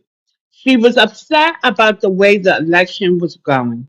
And she said, we have to reach those people who think Trump, and I'm paraphrasing here, that are looking for Trump to vote for. We have to get those white men. We have to get those Hispanic men and those, she just said, stupid or crazy black men. You see, black men are police in a Mm-hmm. way that others aren't. Mm-hmm. She didn't demean the white man. She didn't demean the Hispanic man. But when it came to the black man, she really called him out of his name. And then it sounded like nobody could really define what masculinity was. So then I started thinking about Ketanji Brown, who didn't know what a woman was. And I went, and then nobody, thank you, nobody, for saying, you're not a black man, so you can't define masculinity for us. So I went to the dictionary, just to make sure I'm not a little bugger. But yeah, I believe, and I could say what I believe from the men I was raised around, the sons that I'm raising. Well, I raised that wrong. It is an energy. The protective spirit is part of that energy. The providing spirit is part of that energy, and I'm going to give you some examples. Protective. My oldest son had to be 3 at the time. It was me and his sister, and we were walking down the block with him. And this man, would you know how the men try to rap to you, but he was kind of a little disrespectful. And you know what my son said? Don't talk to my mommy like that, you know? And then anytime my sons come into like money where they could spare, my oldest son is fashion. He says, Ma, what your sneakers looking like? And then my oldest son, whenever he gets some money, Mom, what you eating tonight? I'll buy your food. So it's not on them, it's in them. And with black men, I think it's unfair the way they're police. You got people on national TV calling them crazy or stupid. Meanwhile, they ain't say that about the other groups. And Um, let me highlight that for a second. This is why, because some people under the comments, what is black masculinity? And they're acting obtuse. To highlight your point, remember when Obama came out there and he was talking to a group of black men and he was saying he was referring to black men exclusively who didn't want to vote for Kamala Harris, like y'all think that putting a woman down make you tough and stuff like that. Nobody said that to white men. or to Hispanic men, and they predominantly voted for Trump. You know what I'm saying? But it was only black men who got the finger wagging, oh, you should be ashamed of yourself, and this is toxic masculinity. Like you're saying, the policing of black men. Black men are not allowed to really be men. We're always, there's this ceiling. There's this glass ceiling when it comes to black manhood that doesn't exist for everybody else. You know? Yeah, I'm gonna land there, and I'll talk Yeah, again you made after a I hear great some point to more. that. So, And the thing thank is you. that we ain't gonna solve it if people acting obtuse like they don't know what masculinity and femininity is. This degendering of society, especially of our society, because you don't see the same issue, at least to this degree, with other communities. So the degendering of our society is what's making it to where we can't get along. It's what's making it to where we're constantly fighting. You know what I'm saying? And can't work together.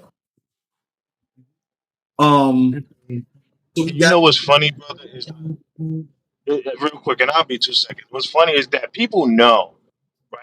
I think it's like they're playing games, right? Somebody said good person, but women they call it a name. They call it BDE. Right? So that BDE is that masculinity. They feel that energy of that man. And when he talks and when the energy that he has when he's around him, they call it BDE. Now I'm not gonna go and say what that BDE is. Anybody that knows, but that's what they call it, right? And so that's pretty much what they're talking about. The masculinity, you can feel the masculine energy from the gentleman that they're talking about. So it's not about the fact that they're a good person, but it's that masculinity that they feel, right? And so that is like you said, it's just I don't know, it's just a lot of games and confusion to try to and then all lives mattering, all these other different people, as white tea people, although the women voted with their men, they knew what masculinity was. It's only sometimes, I'm not going to lie, some, not all, it's just some of our people, they just confused on what masculinity is. And I think we got to Maybe I misheard. Did you say that white 80s. The women? Oh, reason why sorry. they're confused with masculinity is because they have too many guys walking around with dresses on Black and shit. yeah, you broke up a little bit. Yeah, you're cutting in and out. Because at first I I guess thought you said I like guess I got white. the It way. sounded like you said white women know how to be masculine to their men. I couldn't. It sounded that's what I thought I heard, but I couldn't hear I it. think he's driving, and it's kind of like he's speaking, and No, then no, he would no. stop, and then he would continue the sentence. So we would just get like skips, you know. Yeah. So No, that's he would probably no what it is. Marshall. What Marshall was saying that he said white women knew how to follow their lead in voting with their husbands. He said white women know what masculine look like when it comes to voting with their husbands. That's what he was saying. So that's pretty much what I just said. White women know how to.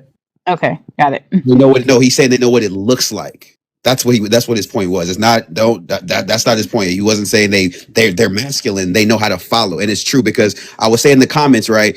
If you try to play with the feminization of other races or the ethnic group sons, they don't play that shit. Sorry, excuse my language. They don't Exactly. play that. Because So, so Yeah, you're I try saying to no no no black women play about the. You're saying no no black no, women no. don't do that.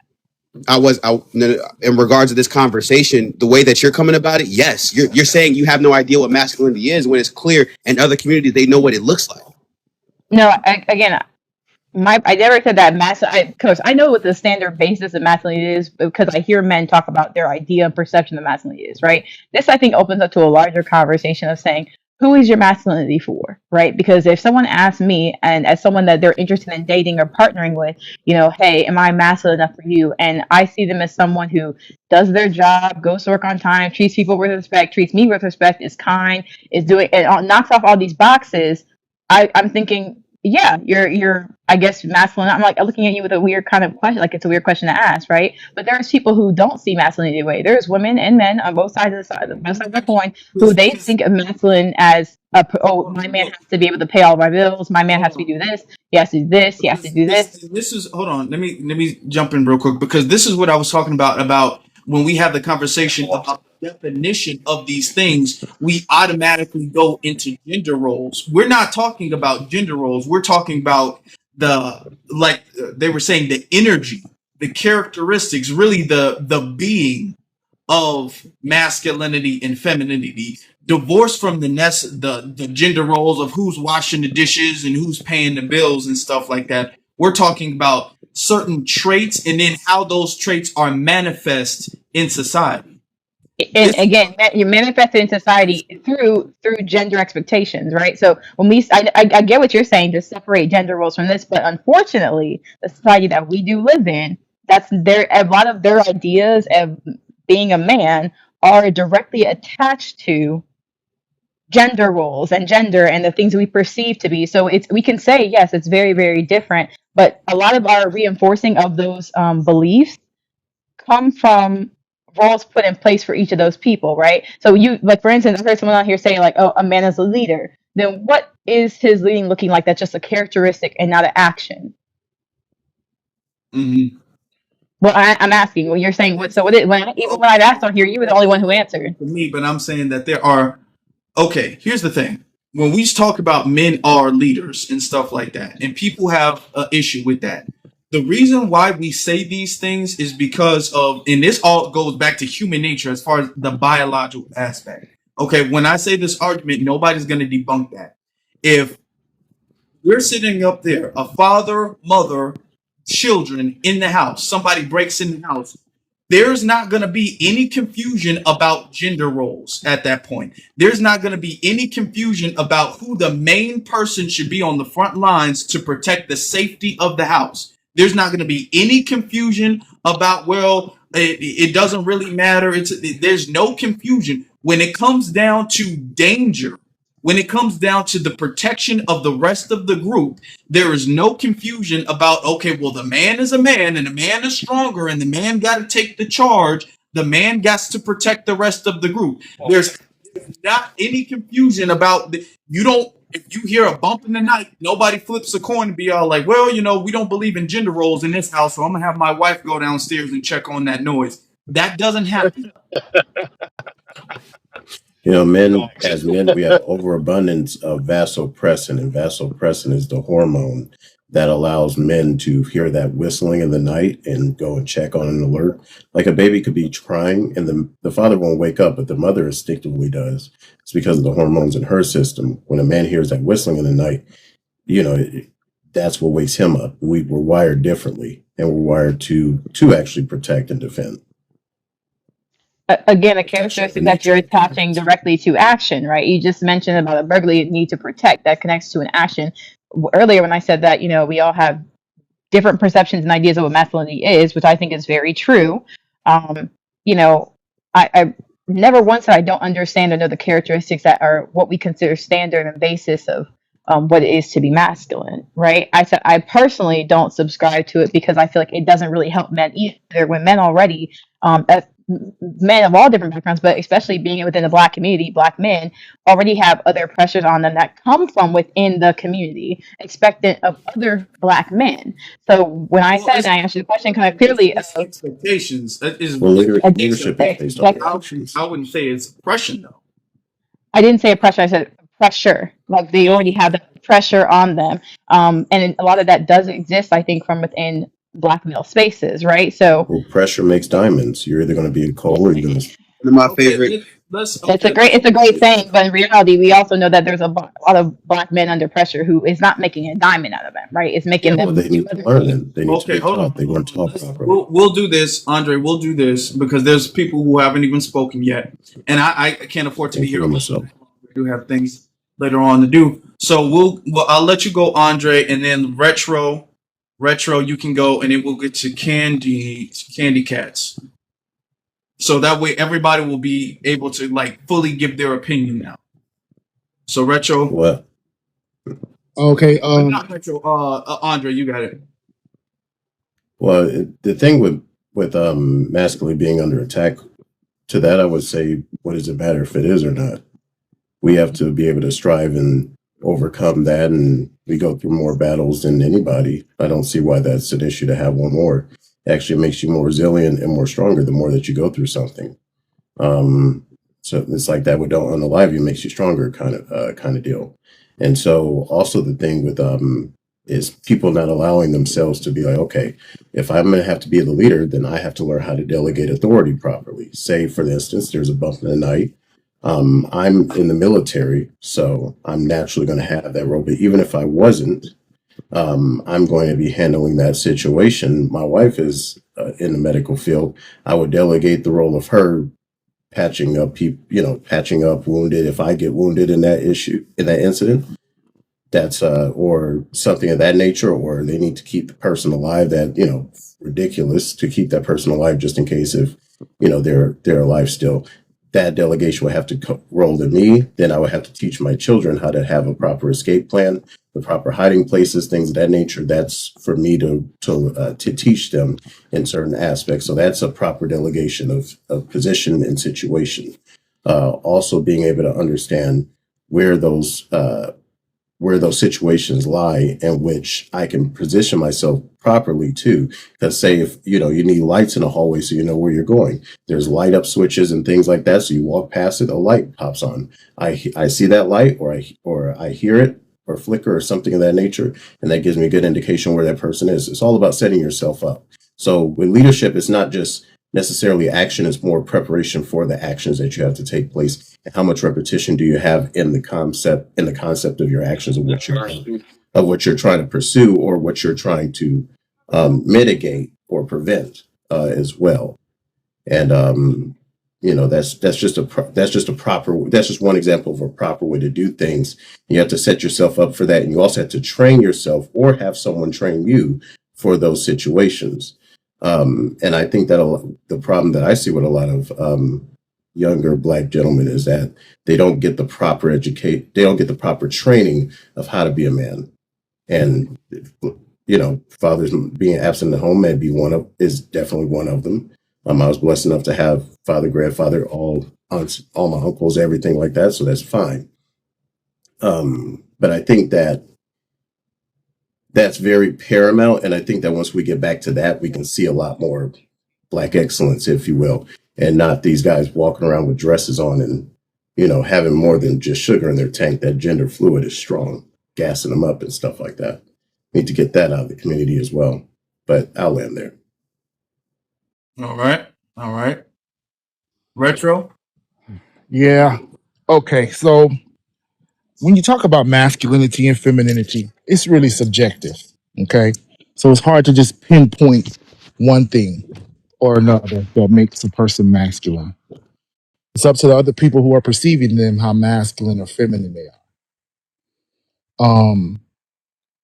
I think that no, I don't think it's Black masculinity under attack. I don't think that it's under attack, but I do feel like gender in general, in addition to gender roles and the social constructs surrounding these things, are being relaxed.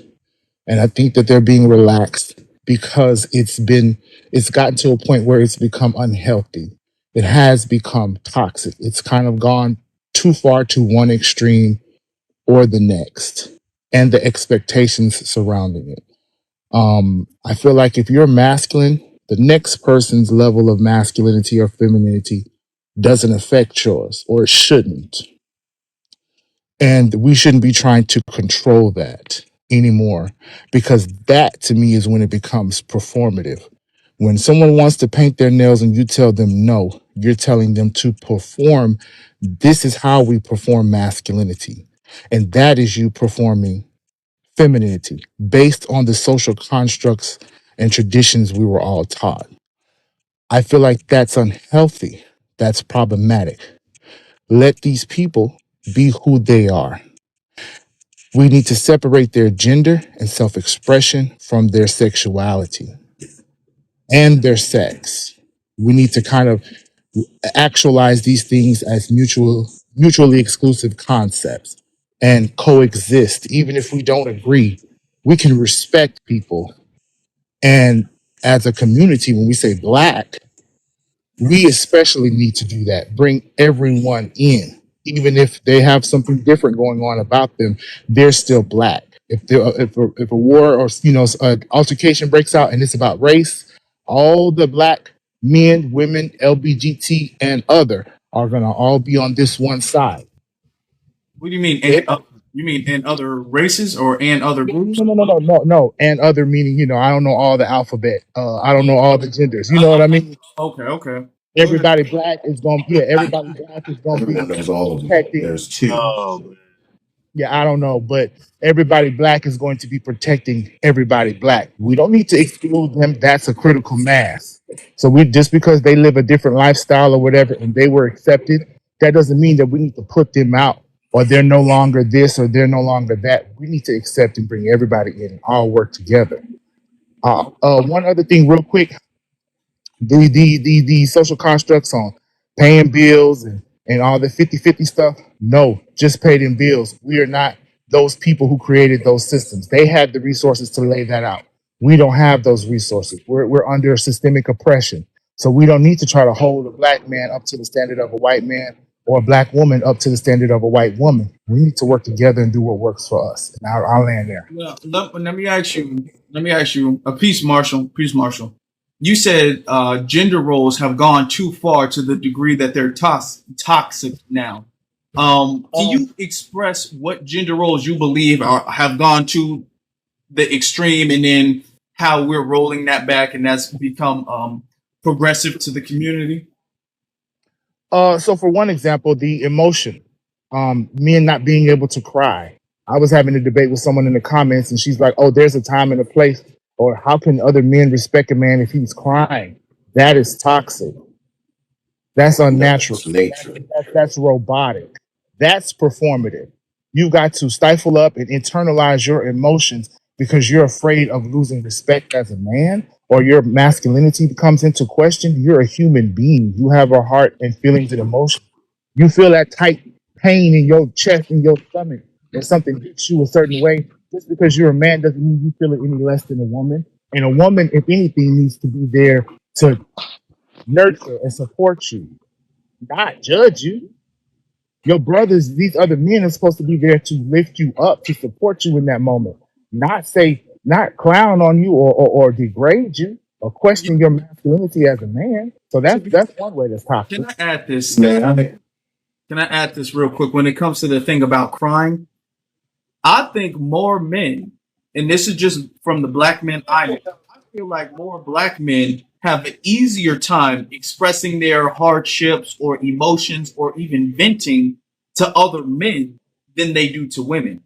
I think the whole as a man you can't cry thing, I think that is really our trained response as to how women respond to men crying. It's really, and y'all might disagree, and I want y'all to get your opinion on that. It's really the women who grow disdain for men crying. It's the women who lose respect for men crying. It's the women who do that. And now, as men, we are taught that, hey, this is, you can't lead if the people who are behind you don't have respect for you. You can't lead if the you people who are behind you don't admire you or look up to you. And these women, and not just black women, just women in general, they're not going to look up to a man crying at all. So all of this, Listen, you have to have all of I this. mean, Hold I can't. Don't generalize. hold on. Let me land with something this. to Let me land with this because we constantly talk, and what I dislike is that it's always the women who are talking, not just black women, but women who are talking as if it's men who prevent men from having a safe space. When, as you can see, time and time and time again, whether that's Will Smith, whether that's Tyrese, whether that's Kanye, if a black man is seen crying, he is made fun of, he is mocked, he's turned into a meme, he's emasculated mainly by women who do that. Women do not respect that. So all of the narrative that men are the ones who create this environment where men can express themselves, that's less than honest. my And well, hold on. I know we don't. As a We're not speaking to all women. We don't want to go down the no, rabbit hole. no, I'm yeah. What I'm saying, I'm not but what, speaking about all men. I'm saying that if we want to create this thing where there is a safe space, and in my opinion, I think that that's overrated. But if we want to create this safe space where men can cry and express themselves and stuff like that, we're going to have to be honest about why that doesn't exist. And So it's not listen, because men But be the but trace that standard, but trace that standard back, right? Because a lot of women, when they have those beliefs in their head about men being, and I'm not, but mind you, I agree with you. There is a lot of women who will say, if I see a man cry, blah, blah, blah. I'm not saying that you're wrong. What I'm saying is that a lot of those social beliefs that then are enforced by women are also started from a place of men saying this is not what a man should look like. So if I guess that it's firsthand experience that I've witnessed and seen where you have been told a man shouldn't do this, and then when they're doing it, you start to question as a woman, well, so and so told me that man shouldn't do this. It is on I you then as a woman, as me as a woman, it's my job to then dictate. Am I going to let some other man's perception of manlyhood decide the kind of man I desire to be with, right? So I agree with you that yes, that exists, but so does the standard that kind of women exist under, which is the fact that we live in a society that has conditionally groomed men and women to view things certain ways and has told women that a man that does this is not attractive. well, yeah, we can acknowledge that too, but there's a thing of so here's the thing. you are not going to look because the thing is that men and women do not value the same things. Let's be honest, and maybe this might be just me, but I'm gonna say this from me. Okay, I'm speaking for myself. Men and women don't see each other the same way. What you like about your girlfriends is not what you like about your men. You want your men to be separate from you want how you want your sister to be. Okay, so this is what makes us attractive. Opposites attract. You as men, we don't want our homeboys, our brothers, our dogs to be like our women. We want our women to behave. We want your lady, your girlfriend, your wife to be different from your homeboy. Just the same way your women want their homegirls to be different than they want their men to be. Okay? So So I there really is a wanted to different answer. desire and I'll go expectation. after you, You gotta Redstone. be realistic about that. I really wanted to address that a little bit more directly rather than casting the blame back into men's lap. You're correct, sir. That is women perpetuating toxic masculinity. I never said, as a matter of fact, when I first No, introduced I'm it, not responding to you. I'm responding to the conversation. Keep going. of course, but remember I said that, okay, women, you can't sit there and judge a man if he cries. So I address both sides. Men shouldn't do it, but women are wrong for perpetuating toxic masculinity, and it is possible. Now, the lady that spoke before me, she did kind of toss it back into men's lap. Women learn this toxic masculinity from their fathers and from leaders and men around them. However, it's still wrong. And I guess that's the point that we need to get to, addressing where it's wrong, regardless of whether or not that's what you were taught or told or your tradition, to understand that that's inhumane, that's robotic, that's unrealistic. So even as a woman, you can perpetuate toxic masculinity as well onto a man, which adds pressure and creates a situation where he might be taking things out on you that he's internalized because he couldn't express himself and he didn't really have the support. But go ahead. May I be very, very brief? A man is supposed to be taught how to have proper emotional regulation. It's not that you can't cry, it's in what situations do you or do you not? And how do you respond properly in those adverse situations? Do you turn and regulate those emotions to be the benefit for you rather than allowing it to curry you away from the thing that you're meant to do, which is to preserve yourself and to preserve those around you? That is the proper way of handling your emotions as a man. If you're not taught that, it's very easy to see how you would think of it as toxically masculine or whatever you guys like to say. Okay. There's proper ways to do things as men, and you have to be taught that proper way. And usually the only one that can teach you that proper way is another man that has the proper way of knowing how to emotionally regulate himself. So men, it's proper for us to be emotionally regulative, not emotionally expressive, because expressing your emotion, it's great and all, but it does nothing for you in that situation. It does nothing to curry your faith, to curry favor for you, and to better advance what issue you're going through. You're just getting it out emotionally. Whether if you just take that, it doesn't matter what situation it is. It could be, it could be whatever.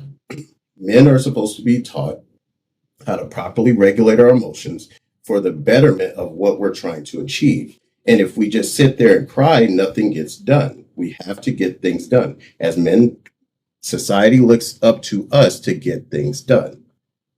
May I respond? Let me get to because there's a speaker. What's your name at the bottom? Charisse. Therese, it's Trey. Therese. All right, or Therese. Okay. I'm gonna let you go. Then I'm gonna let DH Kingpin. No, I ain't got nothing to say. I mean, y'all pretty much saying the same things I'll be Oh, saying. okay, okay. All Yeah, right. y'all like unless y'all say something, I Okay. agree with most of y'all statements. So I'm. I I don't have all night, but I'm definitely gonna have this particular conversation again because this conversation is really deep when it okay. just comes to understanding masculinity, when it comes to understanding the attack on masculinity or whether that's gender roles or whatever. I think this really needs to be discussed in the community. But let me get to DH Kingpin. Yeah, so I just wanted to respond to your point about um, men not being allowed to express their emotion because of the reaction that they get from women.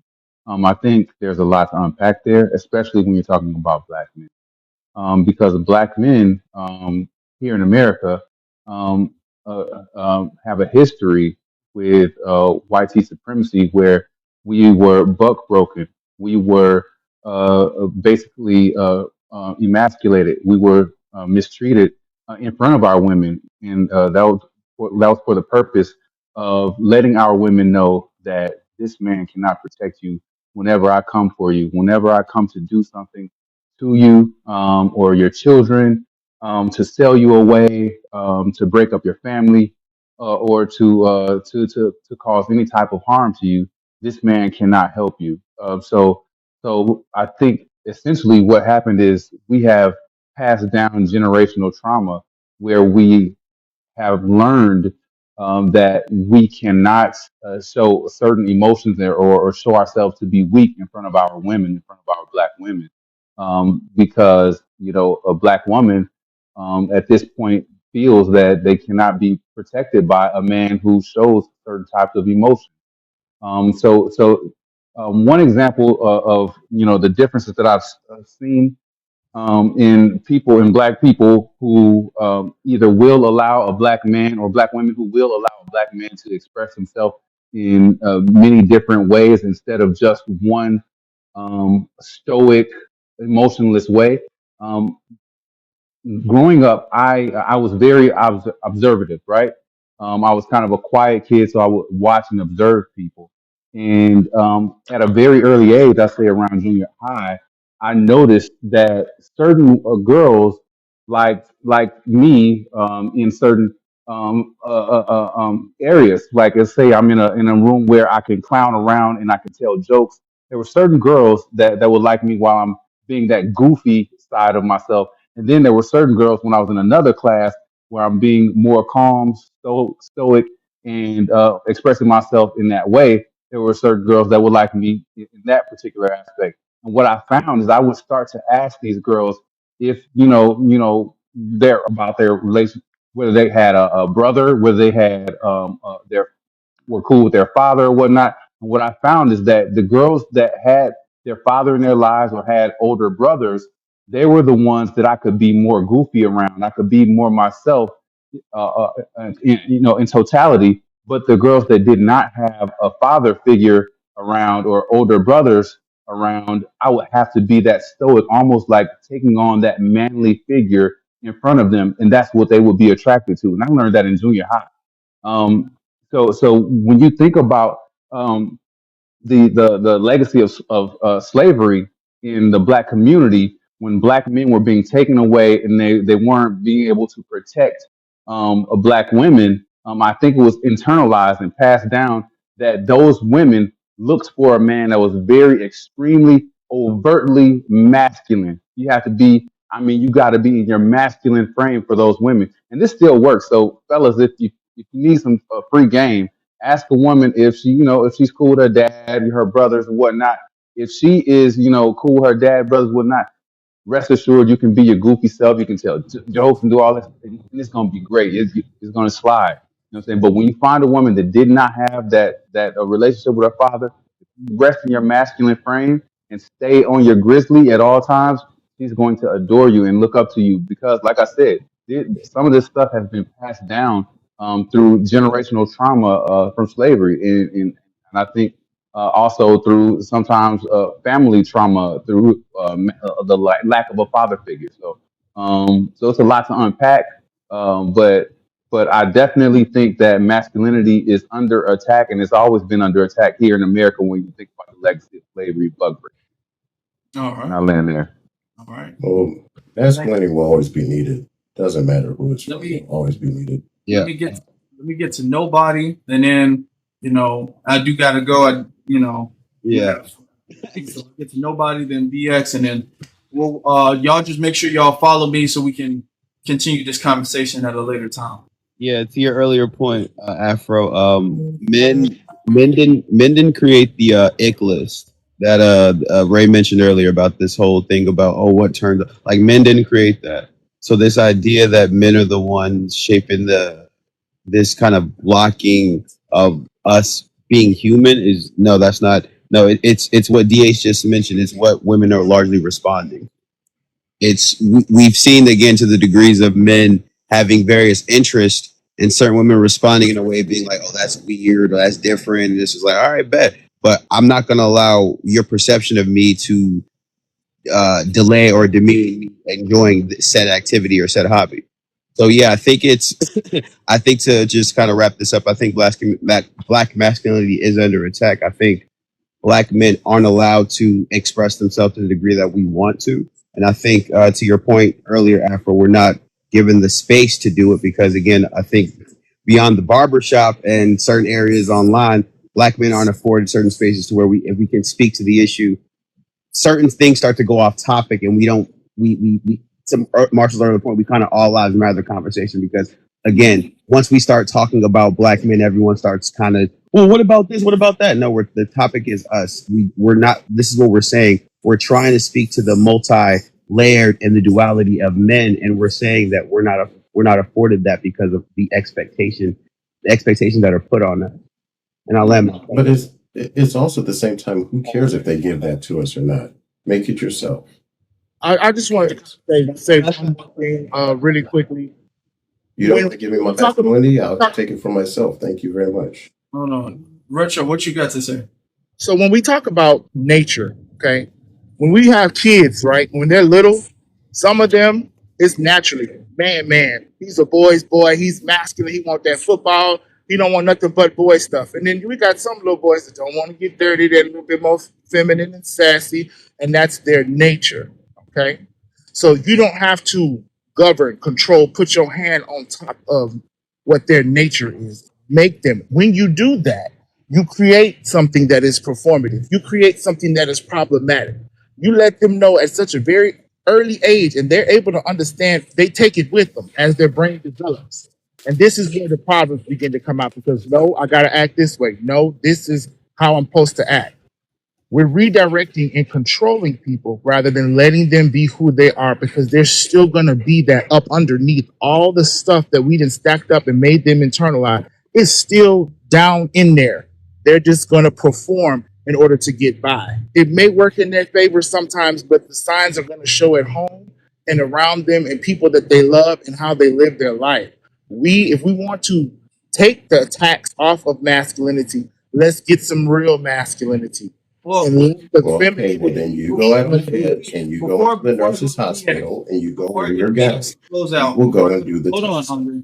Before before I go to BX and close out, let me just ask you this, because if we keep that standard, we would have to keep that standard when it comes to everybody. Okay, so let's say a child, like, say there are children who are men's men, a boy's boy, and then there are children who are not. Okay, they're children who lean more into the feminine side, and you're saying that you shouldn't essentially groom the behavior to be more masculine. Okay, with that argument, there are also children who are more active. Okay, they like to participate, they like to help, they're outside, and then there are children who are just naturally more lazy. Should we allow then the children who are naturally more lazy to just be lazy because that's just who they are? Or there are children who are naturally more studious. They're good at math, they're good at reading, they're good at all of this stuff. And then there are children who don't care about studying, who don't care about learning, who don't care about that. Should we just allow just any and every? Maybe find a different Well, analogy. give it. I'm saying it's not a good analogy. Hold on, let me just finish the point. because if we're going to keep the standard of we should allow just masculinity to flourish. If you have it naturally, that's cool. If you don't have it, that's cool. And there should be no training. There should be no emphasis on the importance of it when it comes to the children. Should we have then that standard with every other thing else? Should we have that standard when it comes to work ethic? Should we have that standard when it comes to cleanliness? Because there are some kids who are naturally more clean than other kids. Should we have that You still have standard? to know how to wipe your ass down. Else? No, I don't think. Okay, but what you're saying though, you're kind of making an analogy that's too broad, right? Because you're comparing something that essentially could even be sent to tie back to sexuality, right? And then comparing it to not No, someone who doesn't no, want to. no, no. Let me finish. Let me Not finish. about Let sexual. me. I'm not No, no. talking about sexual. Let me finish. Let me finish. Let me finish. I'm Father. not I'm talking saying. about Let me sexual. finish. I'm saying when you do things like that, you cast a broad net. You're saying you're comparing someone grooming their child to be either masculine or feminine, right? Those are things that could be, therefore, like I said, I didn't say you were. I said those are things that can be attached to sexuality, and you cannot train someone, right? So that, I think, and that's kind of what I was gathering from what Retro 77 was saying, is that, well, you're trying to groom this hand, you're trying to say, well, these are how you be masculine, right? There is kids who are lazy, right? But they also will grow up in a household and see, well, dang, my mom clean, my dad does this, and they watch you and they learn those things. So you shouldn't naturally have to enforce it. Now, yes, like even the That's comparison of saying about now we're eating. being disingenuous. Now, come on now. Everything. Because No, it's not. No, no, again, come on just now. as Because someone who's worked with Everything kids, is someone who's stop, worked with children, stop. I'm trying to. you. I let you. No, I'm saying I let you have this whole. You made all these different examples, but No, again, everything no, that I'm you talking talked about about. a standard, ma'am. And you're bringing up sexuality. I didn't even mention sexuality in that. And again, I never said you did. I said the points that you are making, right? Again, please listen clearly. I literally said the points that you are making could easily be then for connected back to sexuality, which cannot be compared to being like the idea of being masculine and feminine does tie into a social view of how we view a man to be, and oftentimes assigned and especially expected out of men who are straight or hetero or cis, right? So when we talk about these things, it's so easy to say, let's detach this from that, right? But in truth, the things that you're talking about, and especially when Retro was talking, I'm sitting here thinking to myself, yeah, no, I don't think I should have to groom a young boy who is showing you signs that he may not be the normal or the norm of what is perceived to be masculine, and groom him into what society, the social norm of that is. It is not the same thing as comparing and creating a standard for cleanliness, because it exists outside of and not connected to any kind of gender role. There's no gender expectation. When it comes to cleanliness, everybody should know how to be clean. Everybody should know how to wash their own butt. But when you're talking about the perceived social norms and notions behind what it is to be masculine and feminine, automatically you're teaching and you're imposing a system that is not for everybody. So you really can't say and compare, well, the standard for math and the standard for this, and that they're not good at this, when that's just not. That doesn't make. I'm just saying, find a better comparison.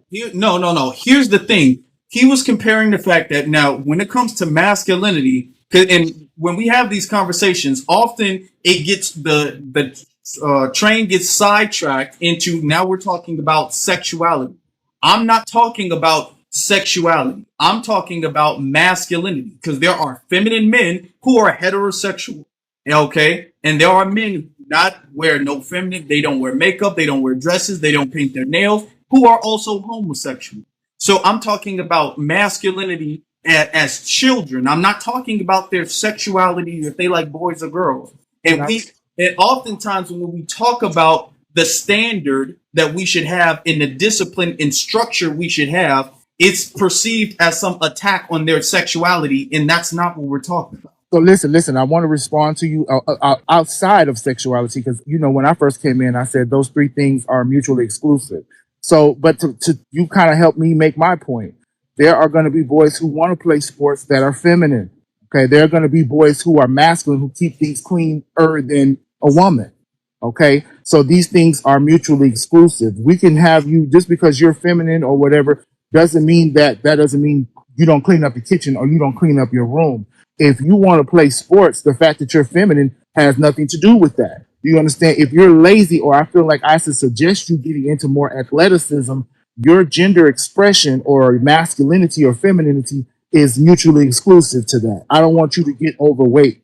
That's different than because that's unhealthy.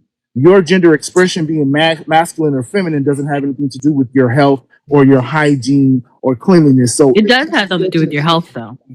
your masculinity and femininity, it has Yes. something to do with your health. How so? Yes. How? So nowadays we're seeing a feminization.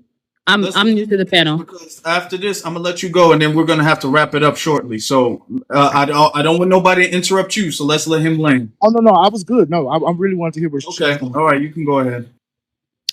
We are seeing a generation of males who have lower testosterone than their fathers, which is why you're seeing less visible Adam's apple. Men are waking up without their morning wood. Less testosterone will, it affects your psyche. It affects how you see yourself, and it will affect the things you're attracted to in your life. And it's a serious problem. It's a serious health issue. Can I respond to that? Masculine testosterone. When we talk about different things, testosterone definitely drives He masculinity. finished. It does. Those things are tied. Very I tight. think she made her point, and I really wanted to respond to that. So when you talk about testosterone and masculinity, those are actually separate, ma'am. You have some. No, No, sir. you cannot have one without the No, other. we're not So gonna you're No, separate sir. wrong there. things. You They're not You're you wrong have, there. you have feminine men who have full hair, face, full beard, body full of hair. They look like an alpha male until they start talking. Their level of Sir, do you know that testosterone. people can have a lot of hair and Specifically to the statistics that testosterone you mentioned, deficient? though, that's been already Hair does not proven that it's It not has been connected to proven. that. It has, okay, so hair does not equate to Google search. testosterone. Okay, let's get back on track. One mic, Search. one mic. Go ahead, Hope. Like eunuchs aren't known for masculinity. We're definitely going to have this conversation again sometime soon. I wish I could extend it, but I can't. We're definitely going to have this conversation again too soon, because when we talk about masculinity, we have to, or and femininity, we have to factor in that these are not only social constructs. There are people who want to make the argument that these are social constructs, so there's no biological basis to it. Right. There biological Hormonial basis to, chemicals. there are biological Beg to basis differ. to a male and a female that are very separate and very different. Mhm. And Right. this also dictates how we go about life. I was bringing up examples earlier. For instance, testosterone and estrogen. Okay. Some people might be all like, well, women do have a little bit of testosterone and men do have a little bit of estrogen. Yes, but the amounts and how it is how it performs in the male body versus the female body is not the same thing. Same. Very different. Like women who have a Don't high compare. level of testosterone will pick a different partner than if they had lower testosterone levels. They won't they won't act in a traditional manner. And that's what we're seeing. A lot of hormones are messed up. So the And that's what we're seeing. And people are acting out in these social ways, and people are wondering where it comes from. It comes from our health. It comes from the food we're eating. I know you're about to close it down, so if I really can jump in here really quickly, Go when we talk like about 30 when we seconds. talk, yeah, I yeah, got when we talk about sex versus gender, that's biology versus sociology. The sociology is the social construct. That's really what's trying to make people latch testosterone onto masculinity. That is a No, social. retro. Okay, let's let him go. Retro as a Let me master of finish, mythology, Andre. I tell you, Andre, you can listen. you are Andre, you wrong, can sir. disagree after I'm This is my finished. field. You are Hold wrong. on, Andre. You got to let him finish. Okay, This is my field, sir. He's wrong. sociology. Listen, I've been to college. I took sociology. I have my master's in biology. Y'all, okay, sir. you know are what? wrong. Stop. We're gonna stop this because y'all, if y'all can't get it, BX, you got it, and then we're gonna close it out because I don't got time for this back and forth.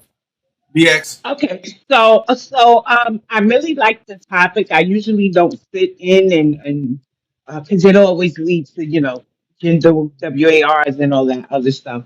But tonight was very good. It was very eye opening. Some people don't understand what masculinity is, and some are trying to understand and unpack the biases they may have when it comes to masculinity. And we do and can agree that when it comes to black men, they are policed differently in regards to their masculinity.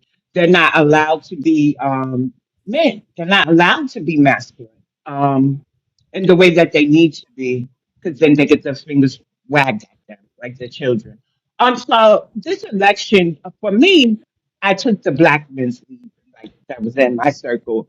And I think for the first time, I really allowed them to lead. So sometimes with women, we have to admit that we're the problem. Sometimes when it comes to men and their masculinity, the way that they can express it and not allowing them to lead. But that all comes down to trust. I'm going to land there because I don't want to start rambling, but great show, Afro. And I look forward to the one you have next week. Are you having one next week? Yeah, I'll have one next week, and we'll continue Okay, with this cool. because I normally switch the topic, but there's Right. so much to unpack with this topic, and it's Yeah. very important to discuss. So we'll continue this topic. If y'all want to join, y'all can feel free. Y'all can clearly tell I allow an open panel of different people with different perspectives. So y'all just make sure y'all follow so the next time we go live and talk about this, you know what I'm saying, y'all can join in. All right. But with Appreciate it. that being said, I do got to go. Thank everybody for the gifts. Thank you all for listening. Thank all of the speakers. Thank all of the new followers. I appreciate every single last one of you all. All right. Y'all have a good night. Okay. Have a blessed night.